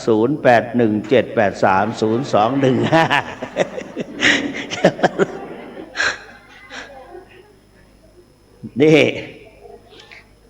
เพราะฉะนั้นเนี่ยท่านสาธุชนทั้งหลายเรื่องนี้พระพุทธเจ้าตัวเจ้าไปพระพุทธเจ้าจะไปสู่บอกว่าตัวเจ้าทั้งหลายจะไปสู่ป่าก็ดีเมื่อก่อนนี้ต้องไปสู่ป่าไม้กันเนี่ยอย่างว่าน่ะไปแล้วผีบ่พอใจอาจจะกันแกล้งต่างๆทำเป็นไปโดนบันดาลเพื่อเสือหมีผีป่าในป่ามาคบมากินก็มีว่ะครูบาพระบาทตักผ้าเล่าคือฟังสมัยเมื่ออาตมาเดินธุดงค์เหมือนว่าแล้วเนี่ยเสียงนะสมัยเมื่ออาตมาเดินธุดงค์ยิงเด็กหมอกใดยิงไก่หมอกใดก็ต้องเดินไปยิงเมื่อคืนมามีข้างหนึ่งเดินเข้าไปสังเกตตะวันจะตกดินแล้วมองพื้นดินมีกระห้อยตีนเสือตีนหมีพาเน้นหน่อยไปโดยก็โกเยจะหุยแล้วก็เปิ้นก็มืออยู่ไกลธรรมดาของพระธุดงค์คือปักกดไก่กันระยะหนึ่ง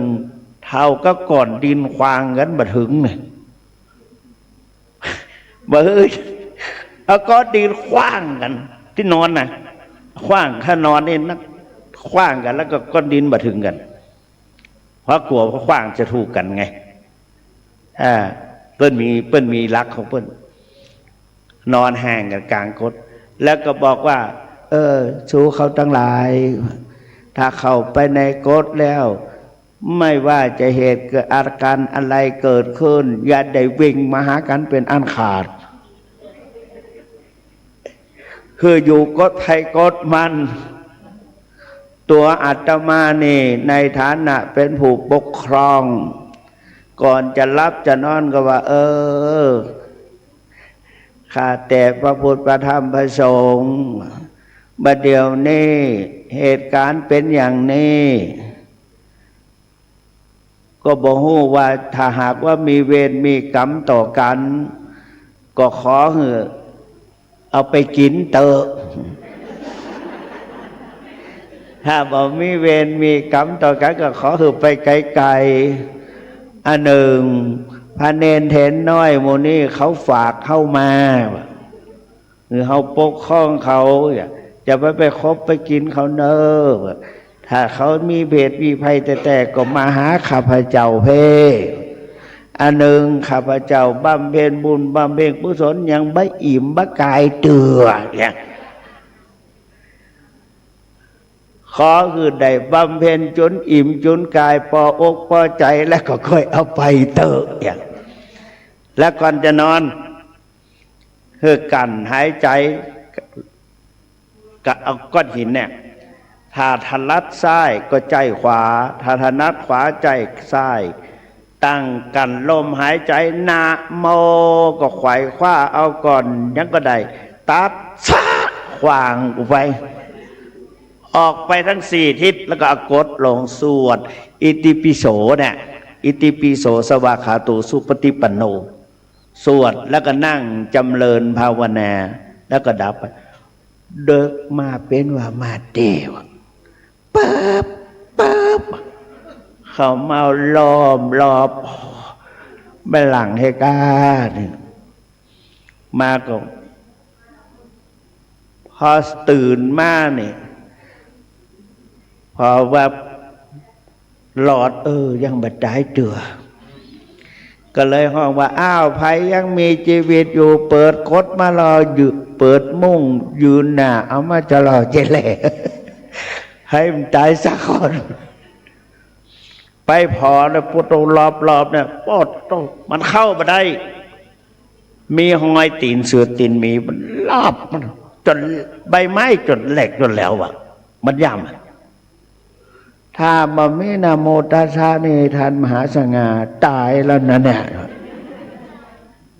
เพราะอำนาจนะโมตัสสะเพราะฉะนั้นการสวดมนต์ก็เช่นเดียวกันพระพุทธเจ้าเล่าเรื่องอานุภาพแห่งพระพุทธพระธรรมพระสงฆ์เนี่ยหนึ่งนะโมตัสสะภะคะวะโตที่จริงเรื่องมันยาววันนี้ก็ใกล้เวลาเหลือ10 นาทีที่จริงหมดแล้วกันเนี่ย45 นาทีนะไม่ได้เล่าเรื่องนะอาจจะเล่าให้ฟังก็ได้นะพระพุทธเจ้าเล่าไปอยู่ในทัศกสูตรว่าภูตปุพังภิกขเวเทวาสุรสังคโมสมุปปยุลโหอาโหสินี่เรื่องมีจริงนะฮะมันจะมีจริงตัวบาลีมีได้ยังไงนะบอกว่าเรื่องภูตปุพังเรื่องเคยมีมาแล้วดูก่อนภิกษุทั้งหลายพระพุทธเจ้าเล่าให้ฟังว่าสงครามระหว่างพวกอสูรกับเทวดาเนี่ยประชิดกันแล้วพวกเธอทั้งหลายท้าวสักกะเทวราชผู้เป็นจอมแห่งเดียสกโกเทวานามินโทเนี่ยเทเวตาวติงเสอามันเตสิเรียกเหล่าเทวดาว่าสเจมาริสาตุมหากังอรัญญสังคามาคลตังวาอุปชัยยาพยังวาสัมปิตตังวาโลมหังโสวาไม่มาเมวะทัชคังอุลโลกยธามามังหิวทัชคังอุลโลกยตังยัมภวิสติพยังวาสัมปิตตังวาโลมหังโสวาโสปหิสติกูเรื่องว่าในนี่แผ่กับผู้จักสักคนแหละทำไมถึงว่าอาตมาก็ยังโมโหบอกว่าถ้าพวกเธอทั้งหลายไปสู่สงครามความตกใจกลัวก็ดีพยังความกลัวก็ดีพยังว่าสัมพิตตังว่าความสะดุ้งเกิดขึ้นโลมหังโสว่าคนลุกคนปองก็ดีพึงมาเมวาตสมิงเทชคังอุโลกยถาพึงดูธงเหมือนเขาไปต่างประเทศอาจารย์ดร.เอาไปต่างประเทศดร.ไก่ที่ไหนพี่ไก่เวลาอาจารย์ไปป่าสถานโยมไปอินเดียไปเป็นกรุ๊ปแบ่งออกไหมก็ไปละ10ไปละ20ยูเนสโกนะเมื่อก่อนยูเอ็กซ์โปงานเอ็กซ์โปประเทศจีนอาดามาไปตะกี้กึดนั่งกึดมัน และโครงการอย่างต้องไปในงานอย่างไรอย่างก็อย่างเอ็กซ์โปเปิดมีทุนการค้าไปประกาศไปพอไปแล้วนี่ไป3 กันรถไปนักทีนี้จะไปตัวกันหมดก็ไม่ได้ก็เลยไปแบ่งเป็นกลุ่มละ10กลุ่มนี้อาจารย์มหาสง่าเอาธงนี้ดูยอดธงแถมอันหนึ่งหลวงพ่อโคสิตธงนี้แถมธงหนึ่งหลวงพ่อจำชื่อมาได้ หลวงพ่อแหวง แถมธงหนึ่งเพราะนั้นกลุ่มให้กลุ่มมันเพราะนั้นพุทธเจ้าท้าวสักกะเทวราชบอกว่าถ้าหากว่าพวกเธอทั้งหลายเห็นยอดธงของข้าพเจ้าความกลัวความสะดุ้งความเหล่านี้ก็จะหายไปเวลาไปสงครามเมื่อเขาไปต่างประเทศก็เหมือนกลัวหลงกลัวหลงกันถ้ากำธงนี้ไว้แล้วก็เขาก็ได้จะหลงรถก่อนนักเขียนยังก็นักเขียนคนก็นักเขียนในงานเอ็กซ์โปเนี่ยคนนักยิ่งไปประเทศจีนก็ประเทศจีนนะปีนั้นก็ประเทศจีนนั่นแหละไปอย่างต่างมันไปหลายปีไปแล้วนะ20 กว่าปี ลืมมันเขาไปมันก็กลัวลงกันได้จะบื้อลงกันพ่อธง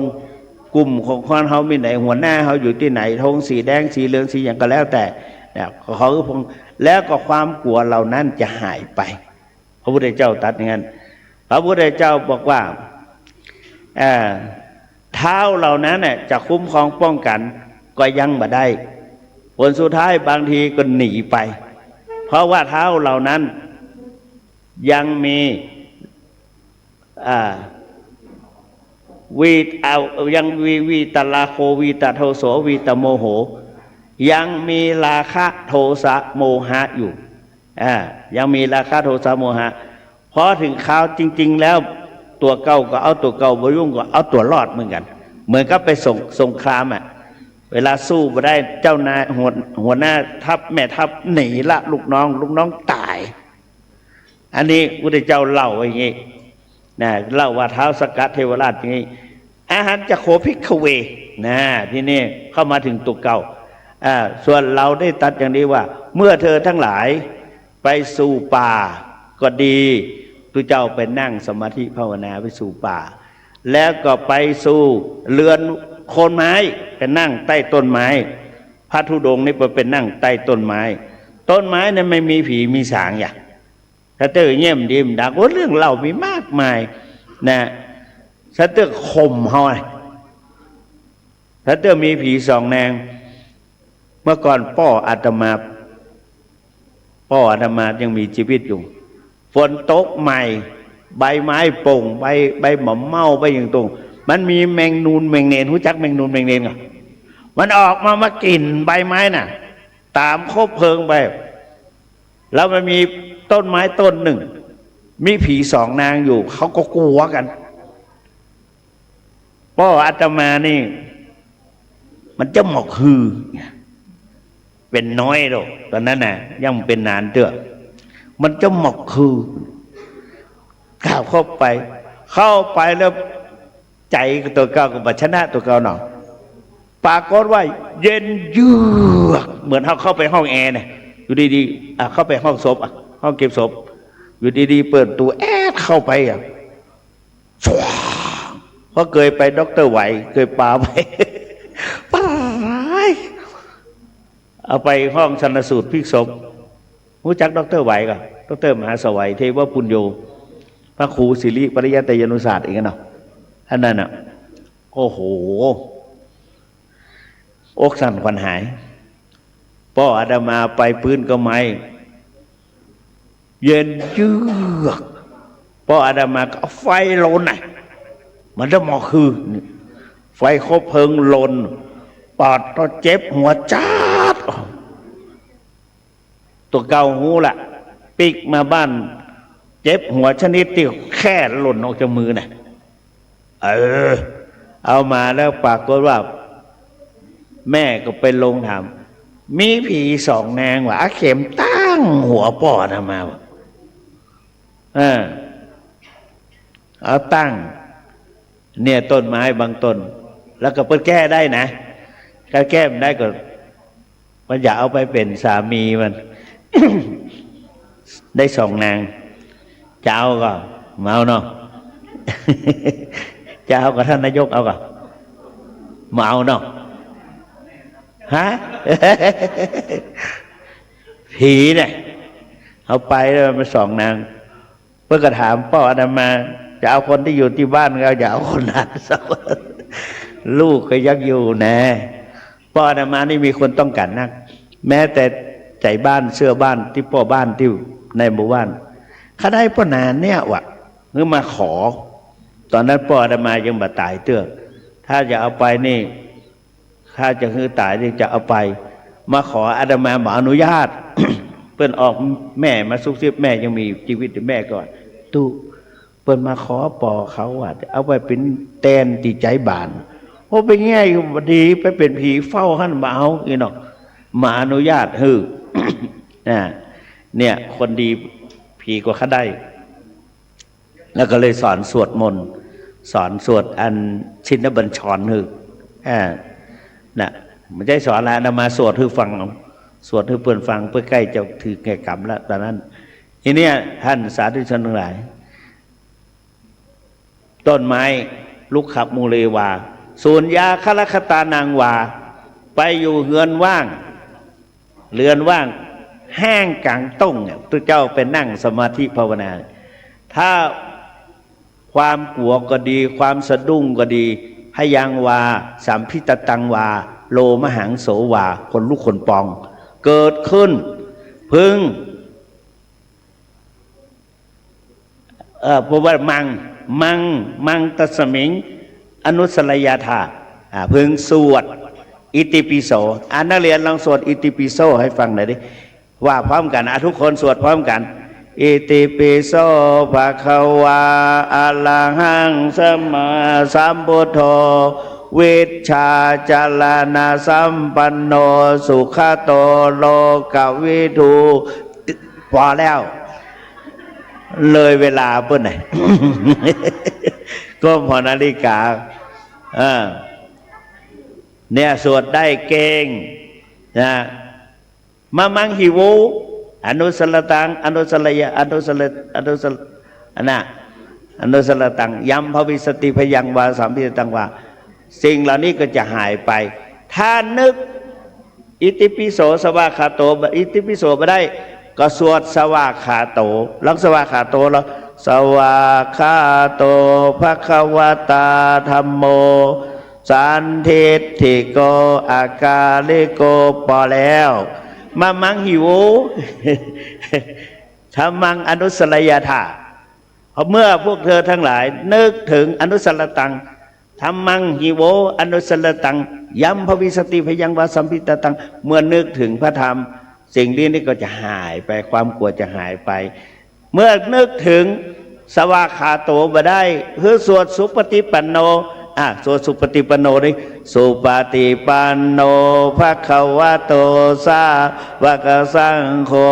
ปุญญเขตตังโลกัสสาติสาขังหิโวอนุสลตังยัมภวิสติพยังวาสัมพิตตังวามันยาวเพราะว่าถ้าทำไมถึงคิดถึงพระพุทธพระธรรมพระสงฆ์เพราะว่าพระพุทธพระธรรมพระสงฆ์อวิตราโคอวิตโทโสอวิตโมโหไม่มีราคะโทสะโมหะถึงมีก็เบาบางสามารถจะคุ้มครองป้องกันพระพุทธพระธรรมพระสงฆ์ป้องกันอันนั้นเขาถึงบอกว่าพุทโธเมนาโถ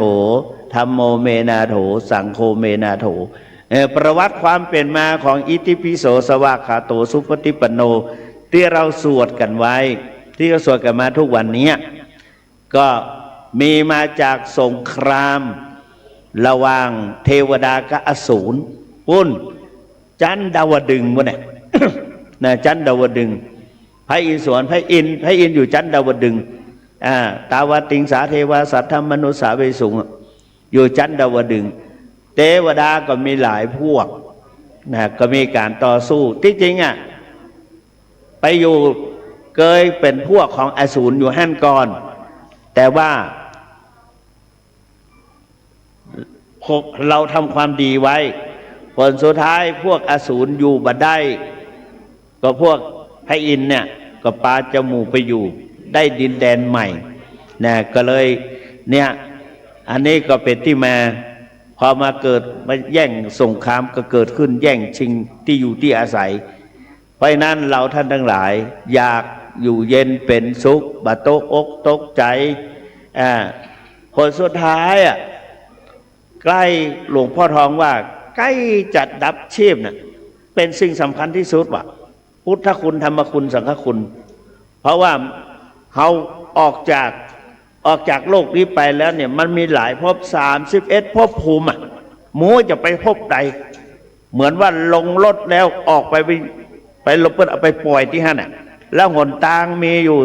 31เส้นจะไปสายได้บางเส้นก็ดีเส้นมนุษย์เส้นสวรรค์เส้นพรหมดีและเส้นที่ไปอบายภูมิมันประดับประดาไปบางทีก็หลอกให้เขาหลงเอาไปลงเมื่อคืนเดือนมืดอีกแต่ถ้าเราสวดมนต์เนี่ยมันจะเป็นคบเพลิงเป็นแสงสว่างนำทางเหมือนกับไปเป็นเขื่อนเป็นประตูปิดเป็นเขื่อนเป็นอะไรเป็นกำแพงไปปิดประตูอบายภูมิปิดประตูอบายภูมิเขาก็มันแน่นหมดมามีประตูก็ไปมันได้เปิดทางสวรรค์ให้แก่เราทั้งหลายเพราะฉะนั้นเรายึดถือก่อนจะรับจะนอนนึกถึงพุทธคุณธรรมคุณสังฆคุณมาเป็นสรณะโดยอย่างน้อยก็นะโมตัสสะภะคะวะโตอะระหะโตสัมมาสัมพุทธัสสะนะโมตัสสะภะคะวะโตอะระหะโตสัมมาสัมพุทธัสสะ3 ครั้งครูบาพระบาทตักผ้าพร้อมด้วยสามเณรทั้งหลายรอดปลอดภัยบรรทุกเสือครบก็เพราะนะโมตัสสะภะคะวะโตอะระหะโตสัมมาสัมพุทธัสสะลาอ่อนนั้นติดไปตัวป้อขึ้นเกวียนไปบรรทุกผีเสื้อห้อยเอามากินก็เพราะนะโมตัสสะภะคะวะโตอะระหะโตสัมมาสัมพุทธัสสะตุเจ้าทั้งหลายปลอดภัยจากเราพูดผีปีศาจที่ไปอาศัยปืนโคนไม้ผลสุดท้ายจิตใสใจดีก็เพราะกรณียเมตสูตรสวดมนต์คือพุทธคุณธรรมคุณสังฆคุณนั่นแหละปลอดภัยได้กับเป็นพระอรหันตาตัวเจ้าทั้งหลายผู้ไปสู่ป่าโคนต้นไม้เรือนว่าง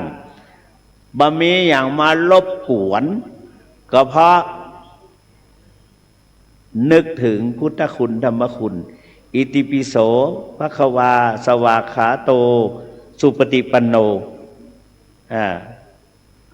เพราะนั้นสาธยายไว้ถ้าได้กำแปยิ่งดีนี่คือที่มาที่ไปของทัชคสูตรถ้ามีโอกาสดีเข้าไปดูที่ Google ก็ได้ YouTube ก็ได้ถ้าไปที่ไหนมันได้เหลืองแหงไปวัดผาลาดไปที่อาจารย์มหาสง่าพระครูธีรสุตตพจน์ก็ได้สวนดอกก็ได้ล่ำเปิงซ้ำดีจะได้สมาธิภาวนาไปที่วัดป่าแดงมหาวิหารจะได้คาถากันผีขว้างลาดมาได้สะดุ้งให้มหาแสวงมาอยู่รู้แต่มหาธีรพงษ์อยู่พีรพงษ์ทีนะธีรพงษ์อยู่ตอนนี้เป็นพระครูโคสิทธิปริยัตยาภรณ์มหาแสวงเป็นพระสุวรรณเมธีไปเห็นละเทศนาปริโยสาเนในการเป็นที่สิ้นสุดลงแห่งพระธรรมเทศนาพุทธานุภาเวนะธรรมานุภาเวนะสังฆานุภาเวนะด้วยอำนาจพุทธคุณคืออิติปิโสภควาธรรมคุณคือสวากขาโตภควตาธัมโมสันทิฏฐิโกสังฆคุณคือสุปฏิปันโนภควโตสาวกสังโฆอุชุปฏิปันโนจนถึงโลปุญญเขตตังโลกัสสาติอย่างพวกลูกๆทั้งหลายได้สวดไปแล้วนั้น จงตลอดถึงบุญกุศลที่เราได้ท่านนายก ได้นำมาเป็นประธาน โดยให้ทุนสนับสนุนถึง200,000 บาททวนแต่ไม่ใช่ให้ที่นี่ทีเดียวกันเฉพาะงานเนี่ยทั้งนโมนงะเนื่องว่าคือตึงวัดเนี่ยเอามาเป็นกันเทศวันนี้ เพราะนั้นขอให้บุญกุศลโดยความสงเคราะห์อนุเคราะห์จากพระเดชพระคุณของคณะสงฆ์ตำบลสุเทพเขต2ถึง2อ่ะถึง2เขตเขต1เขต2อันมีพระเดชพระคุณหลวงพ่อเจ้าคุณพระภาวนาธรรมาภิรัตน์และก็ท่านเจ้าคุณสิทธิวชิรานุกูลอันนี้ว่าถูกแล้วมันนิมนต์ว่าถูกแล้วแล้วก็หลวงพ่อโคสิทธิ์ปริยัตยาพรพร้อมด้วยคณะสงฆ์ทั้งหลายขอให้ทุกท่านได้อยู่เย็นเป็นสุขปลอดภัยแคล้วคลาดจากพยันตรายเด็กน้อยแคล้วคลาดอย่างใดพระสงฆ์ทั้งหลายปลอดภัยอย่างไรผู้ที่นับถือครูบาพระบัตรผ้าพร้อมด้วยเหล่าพระภิกษุสามเณรขนาดเสือลาบยังตายสักคนปลอดภัยยะฉันใดขอให้พวกท่านทั้งหลายปลอดภัยและมีความเจริญรุ่งเรืองก้าวหน้าประสบความสำเร็จในการดำเนินชีวิตเหมือนกันทุกท่านรับประทานแสดงพระธรรมเทศนาหันสมควรแก่เวลาขอสมมุติยุติลงคงไว้แต่เพียงเท่านี้เอวังก็มีด้วยประการฉะนี้สาธุ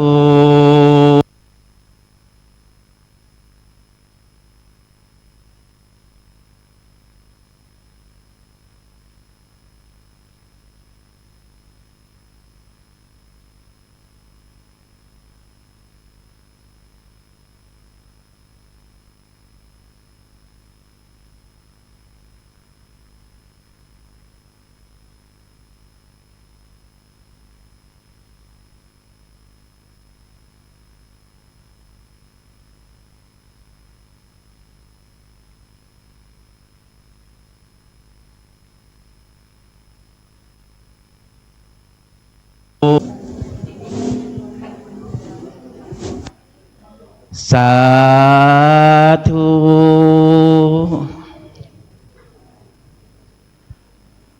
ขอขอบคุณนายเมธาพันธ์พุทธกิจสดาภาอีกครั้งหนึ่งนะครับผมลำดับต่อจากนี้ไปจะเป็นพิธีการถวายกันเทศนะครับขอเชิญคุณไพรินทร์เขื่อนทารองนายกเทศมนตรีเทศบาลเมืองสุเทพได้ถวายบูชากันเทศขอเรียนเชิญครับผม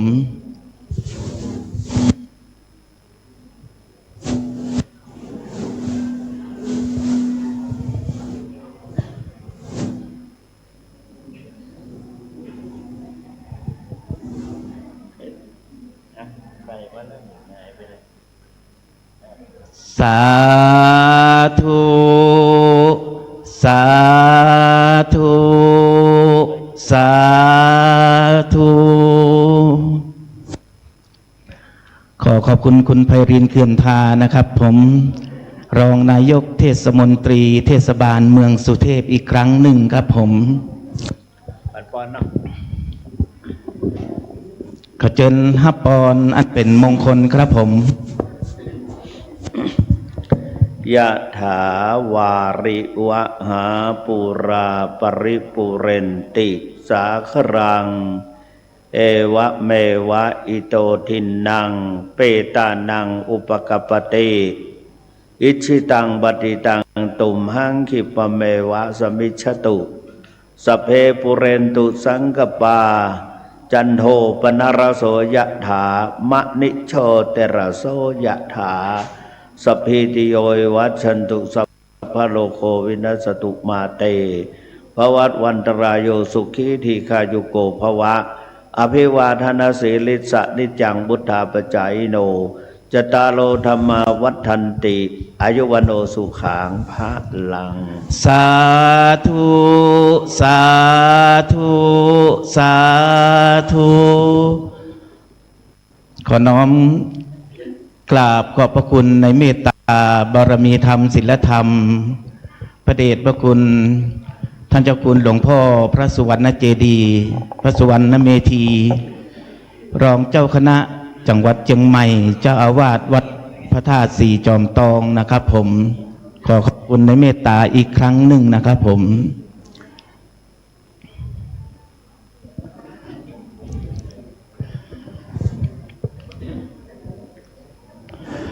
ลำดับต่อจากนี้ไปอาจารย์น้อยนะครับจะได้กล่าวในงบประมาณรายรับรายจ่ายในงานในครั้งนี้นะครับผมขอเรียนเชิญอาจารย์น้อยครับผมเจ้าขออนุญาตรายงานบัญชีต้นผ้าป่าหัววัดในครั้งนี้นะเจ้าเนาะเราได้รับความเมตตาจากทางคณะสงฆ์ตำบลสุเทพนะเจ้านำคณะศรัทธาขึ้นมาร่วมกิจกรรมขณะเดียวกันก็ได้มีการให้หอมเงินกันนะเจ้าทอดผ้าป่าเนาะเพื่อที่จะสมทบกองทุนต่างๆในตำบลของเฮานะเจ้าในวันนี้นะเจ้ามีคณะศรัทธาทั้งหมดทั้งมวล12หัววัดด้วยกันนะเจ้าร่วมทำบุญด้วยกันนับแล้วจำนวนเงินที่ได้ทั้งหมดทั้งสิ้นในวันนี้ 22,000 กับอีก4 บาทเจ้าซึ่งจะนำไปสนับสนุนกองทุนคณะสงฆ์ตำบลสุเทพนะเจ้าแบ่งรายละเอียดดังนี้นะเจ้าสมทบกองทุนคณะสงฆ์ 8,504 บาท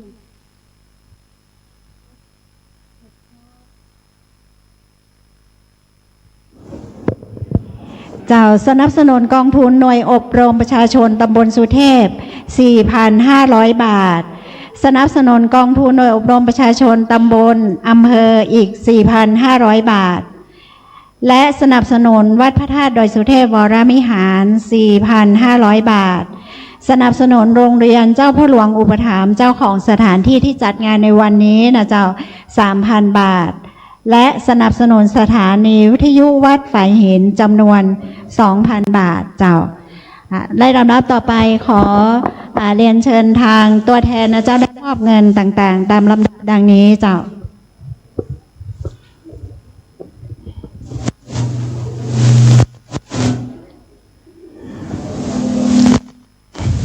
ถวายปัจจัยกองทุนคณะสงฆ์ตำบลสุเทพนะครับผมขอเรียนเชิญนายบรรลบใจชื้นรองนายกเทศมนตรีเทศบาลเมืองสุเทพนะครับผมเดี๋ยวขอเวลาแป๊บเดียวนะครับผม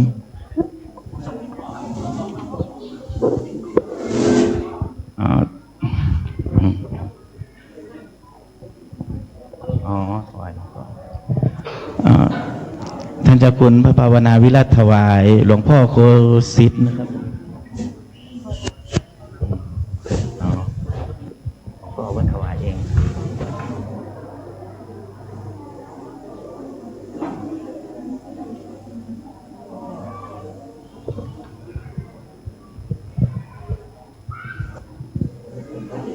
หลวงพ่อครับ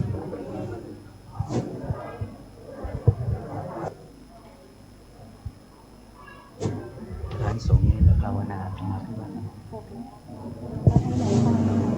ภาวนาธรรมะที่ว่า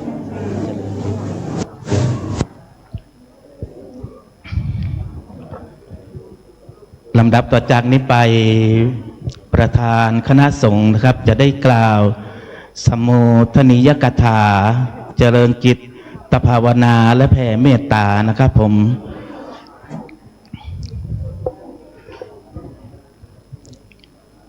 เชิญหลวงพ่อท่านเจ้าคุณพระภาวนาธรรมาภิวัตรครับผมขอกราบนิมนต์ครับขอความนอบน้อมของข้าพเจ้าจงมีแด่พระรัตนตรัยขอแสดงความเคารพนับถือท่านเจ้าคุณสุวรรณเมธีเจ้ารองเจ้าคณะจังหวัดเชียงใหม่เจ้าวัดพระธาตุสีจอมทองวรวิหารแล้วก็ขอแสดงความนับถือกับท่านเจ้าคุณสิทธิวชิรานุกูลรองเจ้าคณะอำเภอเมืองฝ่ายเผยแผ่ ขอแสดงความนับถือท่านพระครูโคสิทธิ์ปริยัติยาภรณ์และพระครูธีราสุตพจน์เจ้าคณะตำบลสุเทพเขต 1 เขต 2พร้อมด้วยพระสงฆ์ทุกลูกมาจากทุกส่วนของตำบลสุเทพและทุกส่วนของอำเภอเมืองเชียงใหม่ขอแสดงความยินดีอนุโมทนากับท่านนายกเทศมนตรีเมืองสุเทพและคณะผู้บริหารพ่อกำนันผู้ใหญ่บ้านและคณะครูนักเรียนสาธารณชนญาติโยมอุบาสกอุบาสิกาทุกๆคนที่วันนี้ที่เราได้มาทำกิจกรรมน้อมนำเอาซึ่งพระธรรมมาทำกิจกรรมที่โรงเรียนเจ้าพ่อหลวงดอยปุยเนี่ยเพื่อที่จะให้พี่น้องชาวบ้านดอยปุยแม้จะไม่มีวัดแต่เราก็มีวัดใจกันเนาะวัดจิตวัดใจกันวัดความศรัทธาความเชื่อความเลื่อมใสแก่พวกเราอาจารย์รู้สึกมีความสุขที่เห็นนักเรียนมาสวดมนต์สรพัญญะเป็นอันดับแรกและเป็นอันดับปฐมละในกรณีนี้ขอพูดด้วยว่ามาอยู่เชียงใหม่ได้ถึงประมาณ40 กว่าปีนะอาตมาที่นี่มาถึงที่นี่ครั้งแรกนะถ้าทำมาถึงก็เราก็มาถึง เราขอแสดงความยินดีกับพวกเราที่ได้มาทำกิจกรรมกันที่นี่ทั้งพระสงฆ์ทั้งคฤหัสถ์ชาวบ้านญาติโยมอุบาสกอุบาสิกาเพราะว่าเราจะต้องอาศัยเป็นประโยชน์เกื้อกูลแก่พี่น้องเราทุกหมู่เหล่าที่ท่านนายกเทศมนตรีและคณะผู้บริหารท่านได้ให้ความหวังว่าท่านจะได้ช่วยส่งเสริมงานพระพุทธศาสนาโดยเกื้อกูลอุดหนุนงบประมาณในการเผยแผ่ธรรมไม่ว่าโครงการวิปัสสนาสัญจรและโครงการธรรมสัญจรที่เป็นไปด้วยกันโครงการวิปัสสนาสัญจรนั้นเราได้ทำเสร็จเรียบร้อยในเขตตำบลสุเทพนะทั้ง13 วัดแล้วก็3 โรงเรียนตอนนี้เรายังมีโครงการวิปัสสนาสัญจรที่เขตอำเภอเมืองอีก4 วัดจะปิดโครงการวันที่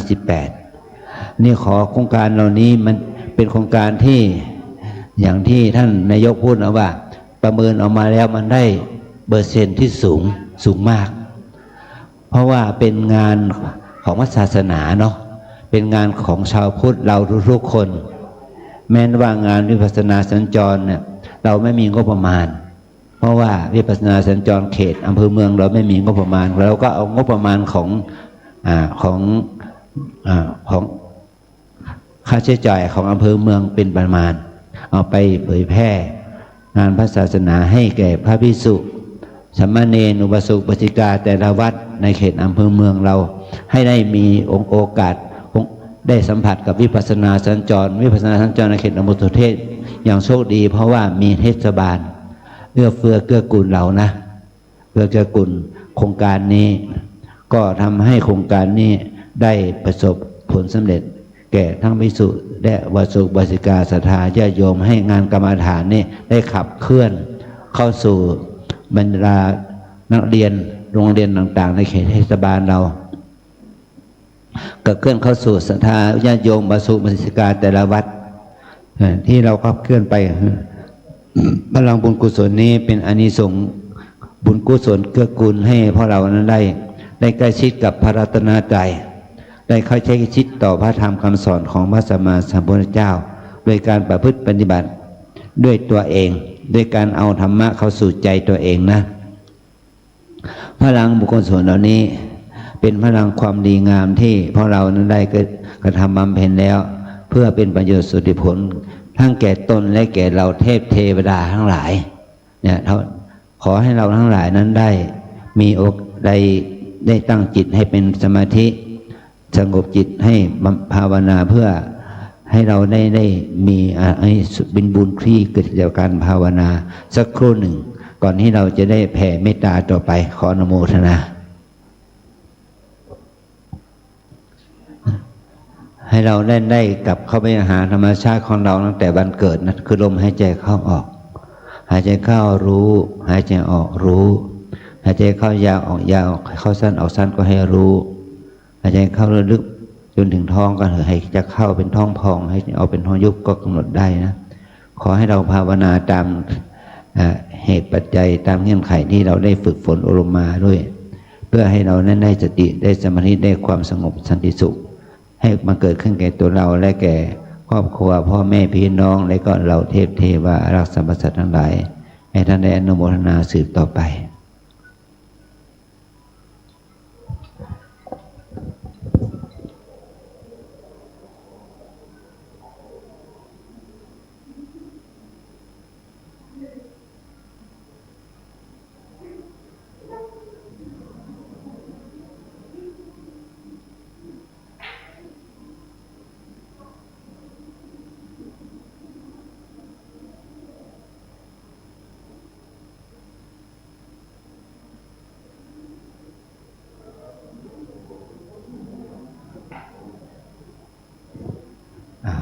เราสมควรแก่เวลาเราพร้อมกันแผ่เมตตาเนาะอโมนะอิตังตนากัมมังนิพพานาปัจจโยโหตุโนนิจังตังศีลกัมมังนิพพานาปัจจโยโหตุโนนิจังอิตังภาวนากัมมังนิพพานาปัจจโยโหตุโนนิจังยังกินจิกุสาลังกัตตปังกัมมังสัพเพหิกาเตหิกาตังปุญญังโนอนุโมทันโตโสนันโตพนโตเยเตวะอาสามิงธาเนอาทิคาตาทิคายุกาสัทธาโหนโตสัพเพสัตตาสุขีอัตตานังหาริหารันโตมาตาปิตาสุขีตาโหนโตทุกขาปามุนจันโตสัมเพอัตตากาสุขีตาโหนโตทุกขาปามุนจันโตสัมเพอะยาตากาสุตาโหนโตทุกขาปามุนตันโตสัพเพปิสาสัพเพยาขาสัพเพเปตาสุขิตาโหนโตทุกขาปามุนตันโตสัพเพนาคัตตาสุขิตาโหนโตกาปามุนตันโตสัพเพเทวาสุขิตาโหนโตทุกขาปามุนตันโตสัพเพอาจาริโยปัจฉายาสุขิตาโหนโตขาปามุนตันโตสัมภาสัมปติโยสามิจันโตโวเหมือนถ้าพระเจ้าพระบาบรมธาตุเจ้าโดยสเต็ปพร้อมด้วยกันบันดามิพุทธังสัพพะเมวะโท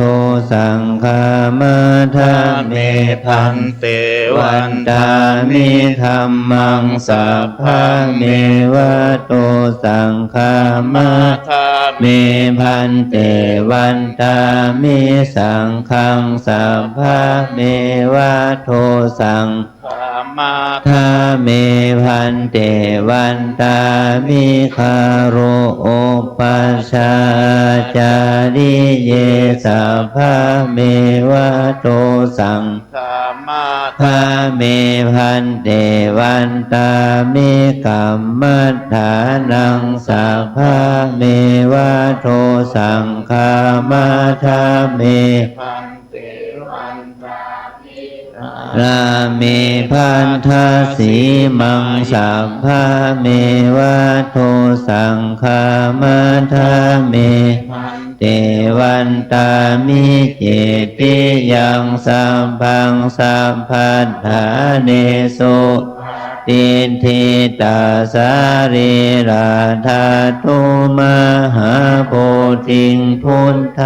รูปังสักขะลังสักขานาคาโลเกเทวาโลเกบรมมาโลเกชัมพูทิเปลังกาทิเปสาลีลาธาตุโยเกสาธาตุโยอาระหันตาธาตุโยเจติยังคันธาโคติงจาตุราสิติสหัสเสธัมมะเทสัพเพสังปาทจิติยังอะหังตามิสัพพะโสเอาบุญบรรดาครูบาอาจารย์พระเดชพระคุณหลวงพ่อพระธรรมเสนาบดีหลวงพ่อเจ้าอาวาสวัดพระธาตุดอยสุเทพและบริเวณวิหารและครูบาอาจารย์พระเถระทุกรูปที่นี่นะครับสาธุวันตามิพันเต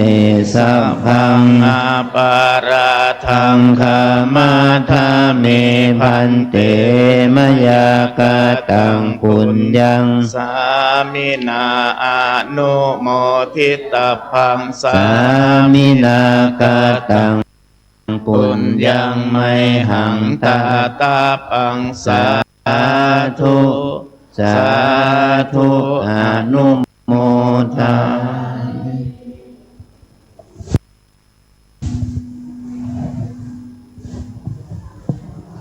สาธุสาธุ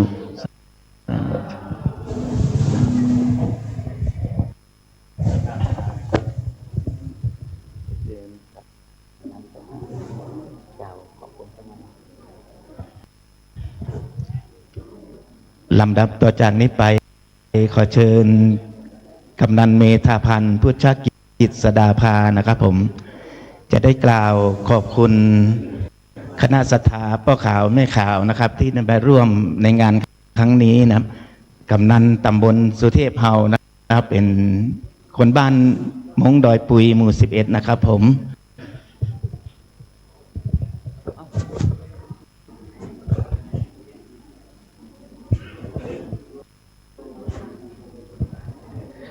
ครับก่อนอื่นนะครับผมเมธาพันธ์พุทธกิจดาภานะครับกำนันตำบลสุเทพและเป็นพ่อหลวงบ้านดอยปุยนะครับพ่อหลวงบ้านที่นี่นะครับแต่ว่าเป็นกำนันตำบลสุเทพนะครับก็ดื่นต้องขอบคุณนะครับคณะสงฆ์นะครับตำบลสุเทพทั้งเขต1เขต2นะครับที่ได้นำนะครับธรรมะหรือว่าโครงการธรรมะสัญจรนะครับโดยงบประมาณที่สนับสนุนโดยเทศบาลเมืองสุเทพนะครับได้เข้ามาสร้างเสริมนะครับศักยภาพในเรื่องของธรรมะบรรยายคือกับบ้านดอยปุยถือว่าเป็นครั้งแรกนะครับในรอบน่าจะเป็นหลายตลอดชีวิตนะครับในห่วงของบ้านดอยปุยนะครับ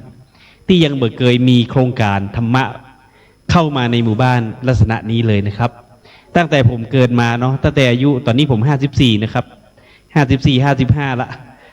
55 ปีที่เกิดมาได้ยังไม่มีนะครับมาทำกิจกรรมแบบธรรมะที่นี่เลยก็ถือว่าเป็นนะครับนิมิตหมายที่ดีมากนะครับในการที่จะทำให้ถึงแม้หมู่บ้านเรานะครับมีความเชื่อดั้งเดิมนะครับต้องถามว่าหมู่บ้านดอยปุยนี่ครับมีความเชื่อดั้งเดิมเฮาอยู่4ศาสนานะครับ1คริสต์พุทธมุสลิมอิสลามเนาะแล้วก็ศาสนาดั้งเดิมของเฮาแต่จริงๆแล้วดั้งเดิมก็คือความเชื่อเป็นพุทธอยู่แล้วนะครับเป็นพุทธอยู่แล้วเพียงแต่ว่าเพื่อนอาจจะมีความเชื่อเรื่องของวิถีของตัวเองอยู่นะครับแต่ประกอบกับศาสนาพุทธอยู่แล้วนะครับเพราะฉะนั้นวันนี้ผมถือว่าเป็นโอกาสอันดีมากนะครับที่มาเปิดนะครับเปิดหูเปิดตาคือคนดอยปุยนะครับได้เห็นนะฮะภาพสีเหลืองภาพสีขาวซึ่งภาพที่มันเป็นเรื่องการบรรยายความรู้สึกที่แบบสามารถอู้ได้ว่ามันปรับปลื้มขนาดไหนและมีความสุขขนาดไหนเพราะฉะนั้นวันนี้นะครับบ้านดอยปุยของเรานะครับถึงแม้จะเป็นบนบ้านน้อยๆอยู่บนดอยนะครับแต่ตำบลสุเทพโดยท่านคณะสงฆ์ท่านนายกเทศมนตรีเมืองสุเทพก็ไม่ได้ละทิ้งหมู่เฮานะครับก็ยังนำสิ่งดีๆนะครับขึ้นมาบนดอยมาเผยแพร่ธรรมะดีๆนะครับมันนำสิ่งดีๆให้กับหมู่บ้านได้เรียนรู้นะครับบอกว่าจะเป็นโรงทาน ท่านเชื่อกับครับว่าโรงทานนี่นะครับ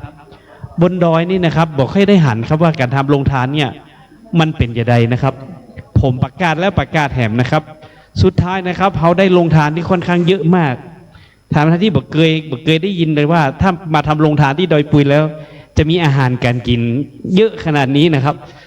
อันนี้คือสิ่งหนึ่งที่เป็นปรากฏการณ์นะครับของบ้านดอยปุยที่ถือว่าเป็นธรรมะแท้ๆนะครับ ที่มามอบเพื่อกับคนบนดอยนะครับ ผมก็เชื่ออย่างยิ่งนะครับว่าโครงการดีๆแบบนี้นะครับ จะนำไปสู่ทุกหมู่บ้านนับของตำบลสุเทพและคงจะน้อมนำนะครับธรรมะบรรยายของนะครับพระอาจารย์นะครับ ในการที่จะไปอู้เอ่ยให้กับชาวบ้านที่ยังไม่ได้มาวันนี้นะครับได้รับทราบว่าต่างคณะสงฆ์นะครับต่างตำบลสุเทพของเขานะครับ ได้นำสิ่งดีๆมาให้กับหมู่บ้านของเราก็ต้องขอบพระคุณทุกหน่วยงานนะครับ ขอบพระคุณชาวตำบลสุเทพนะครับ ที่ยังให้เราเป็นส่วนหนึ่งที่ดีกับคนตำบลสุเทพขอบคุณครับในนามของกำนันตำบลสุเทพก็ต้องขอบคุณนะครับโครงการธรรมะบรรยายที่จะฮือกับตำบลสุเทพของเราตลอดมาบอกว่าจะเป็นช่วงเวลาไหนก็ถือว่าโครงการธรรมะบรรยายเนี่ยเป็นเรื่องที่ส่งที่ส่งเสริม และก็ทำนุบำรุงให้ได้รับอานิสงส์ในการทำให้ตำบลสุเทพเขามีความสุขและอยู่ดีกินดีต่อไปครับขอบคุณครับ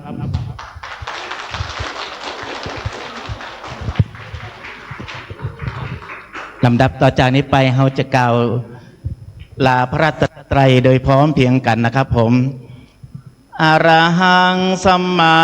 สัมพุทโธภควาพุทธังภควันตังอภิวาเทมิกลาสวากขาโตภควตาธัมโมธัมมังนามัสสามิกลาสุปฏิปันโนภควโตสาวกสังโฆสังฆังนามามิกลาทุกท่านยืนขึ้นเลยนะครับโดยพร้อมเพรียงกันนะครับผม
ด้วยเดชบุญอำนาจคุณพระศรีรัตนตรัยอันมีคุณพระพุทธพระธรรมพระสงฆ์บารมีองค์พระสุวรรณเจดีย์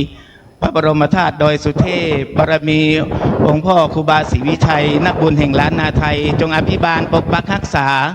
ศรัทธาทุกท่านนะครับเพื่อได้พบแต่ความสุขความเจริญของตัวท่านเองและครอบครัว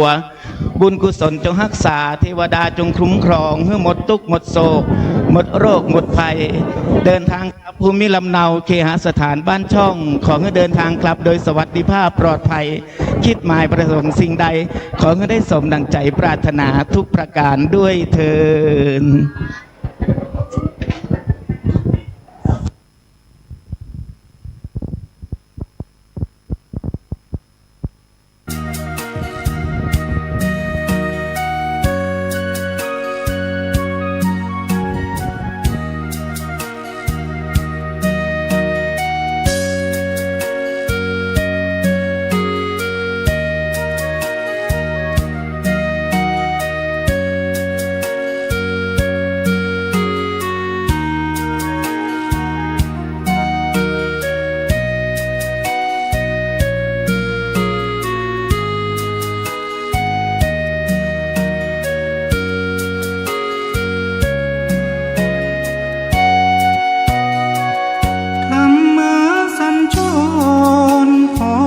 รศักดิ์สิทธิ์มนต์คลังได้พบหนทางสร้างสรรค์ให้ใจสุขยิ่งนักบุญชุดขาวกลุ่มหนุ่มสาวสวยเพลิดพลิ้งทราบซึ้งพระธรรมแท้จริงทั้งเวียงพิงร้อยใจประสานเราเคยสัมพันธ์พบกันวันเข้าพรรษาสืบสานนานมาด้วยความศรัทธามุ่งมั่นรักใคร่ปรองดองถวายเงินทองทำบุญร่วมกันสวดมนต์สอดเสียงกังวานเยาวชนแข่งขันสารพันปัญหาขอบคุณเจ้าคุณพระธรรมนิเทศผู้ให้ขัดเกลาจิตใจได้ฟังพระเทศนาพี่น้องทั่วท้องทุกถิ่นที่มาได้สักการะบูชาพระทักษิณาศาสดาของเราส่งใจถึงกันหมุนวันผ่านพันกลับย้อนธรรมะสัญจรให้พรข้าพุทธเจ้าถึงเทศกาลเข้าพรรษามาถึงอีกคราขบวนรถด่วนชุดขาวของกลุ่มหนุ่มสาวเชิดชู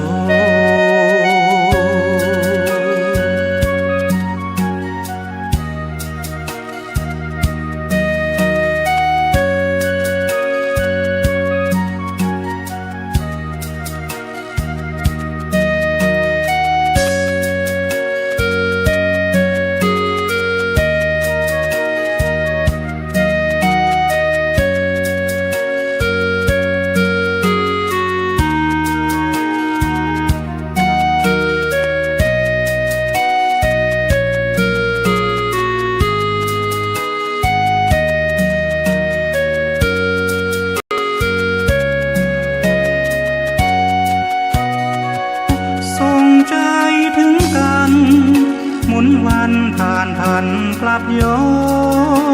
นธรรมะสัญจรให้พรข้าพุทธเจ้าถึงเทศกาลเข้าพรรษามาถึงอีกคราขบวนรถด่วนชุดขาวของกลุ่มหนุ่มสาว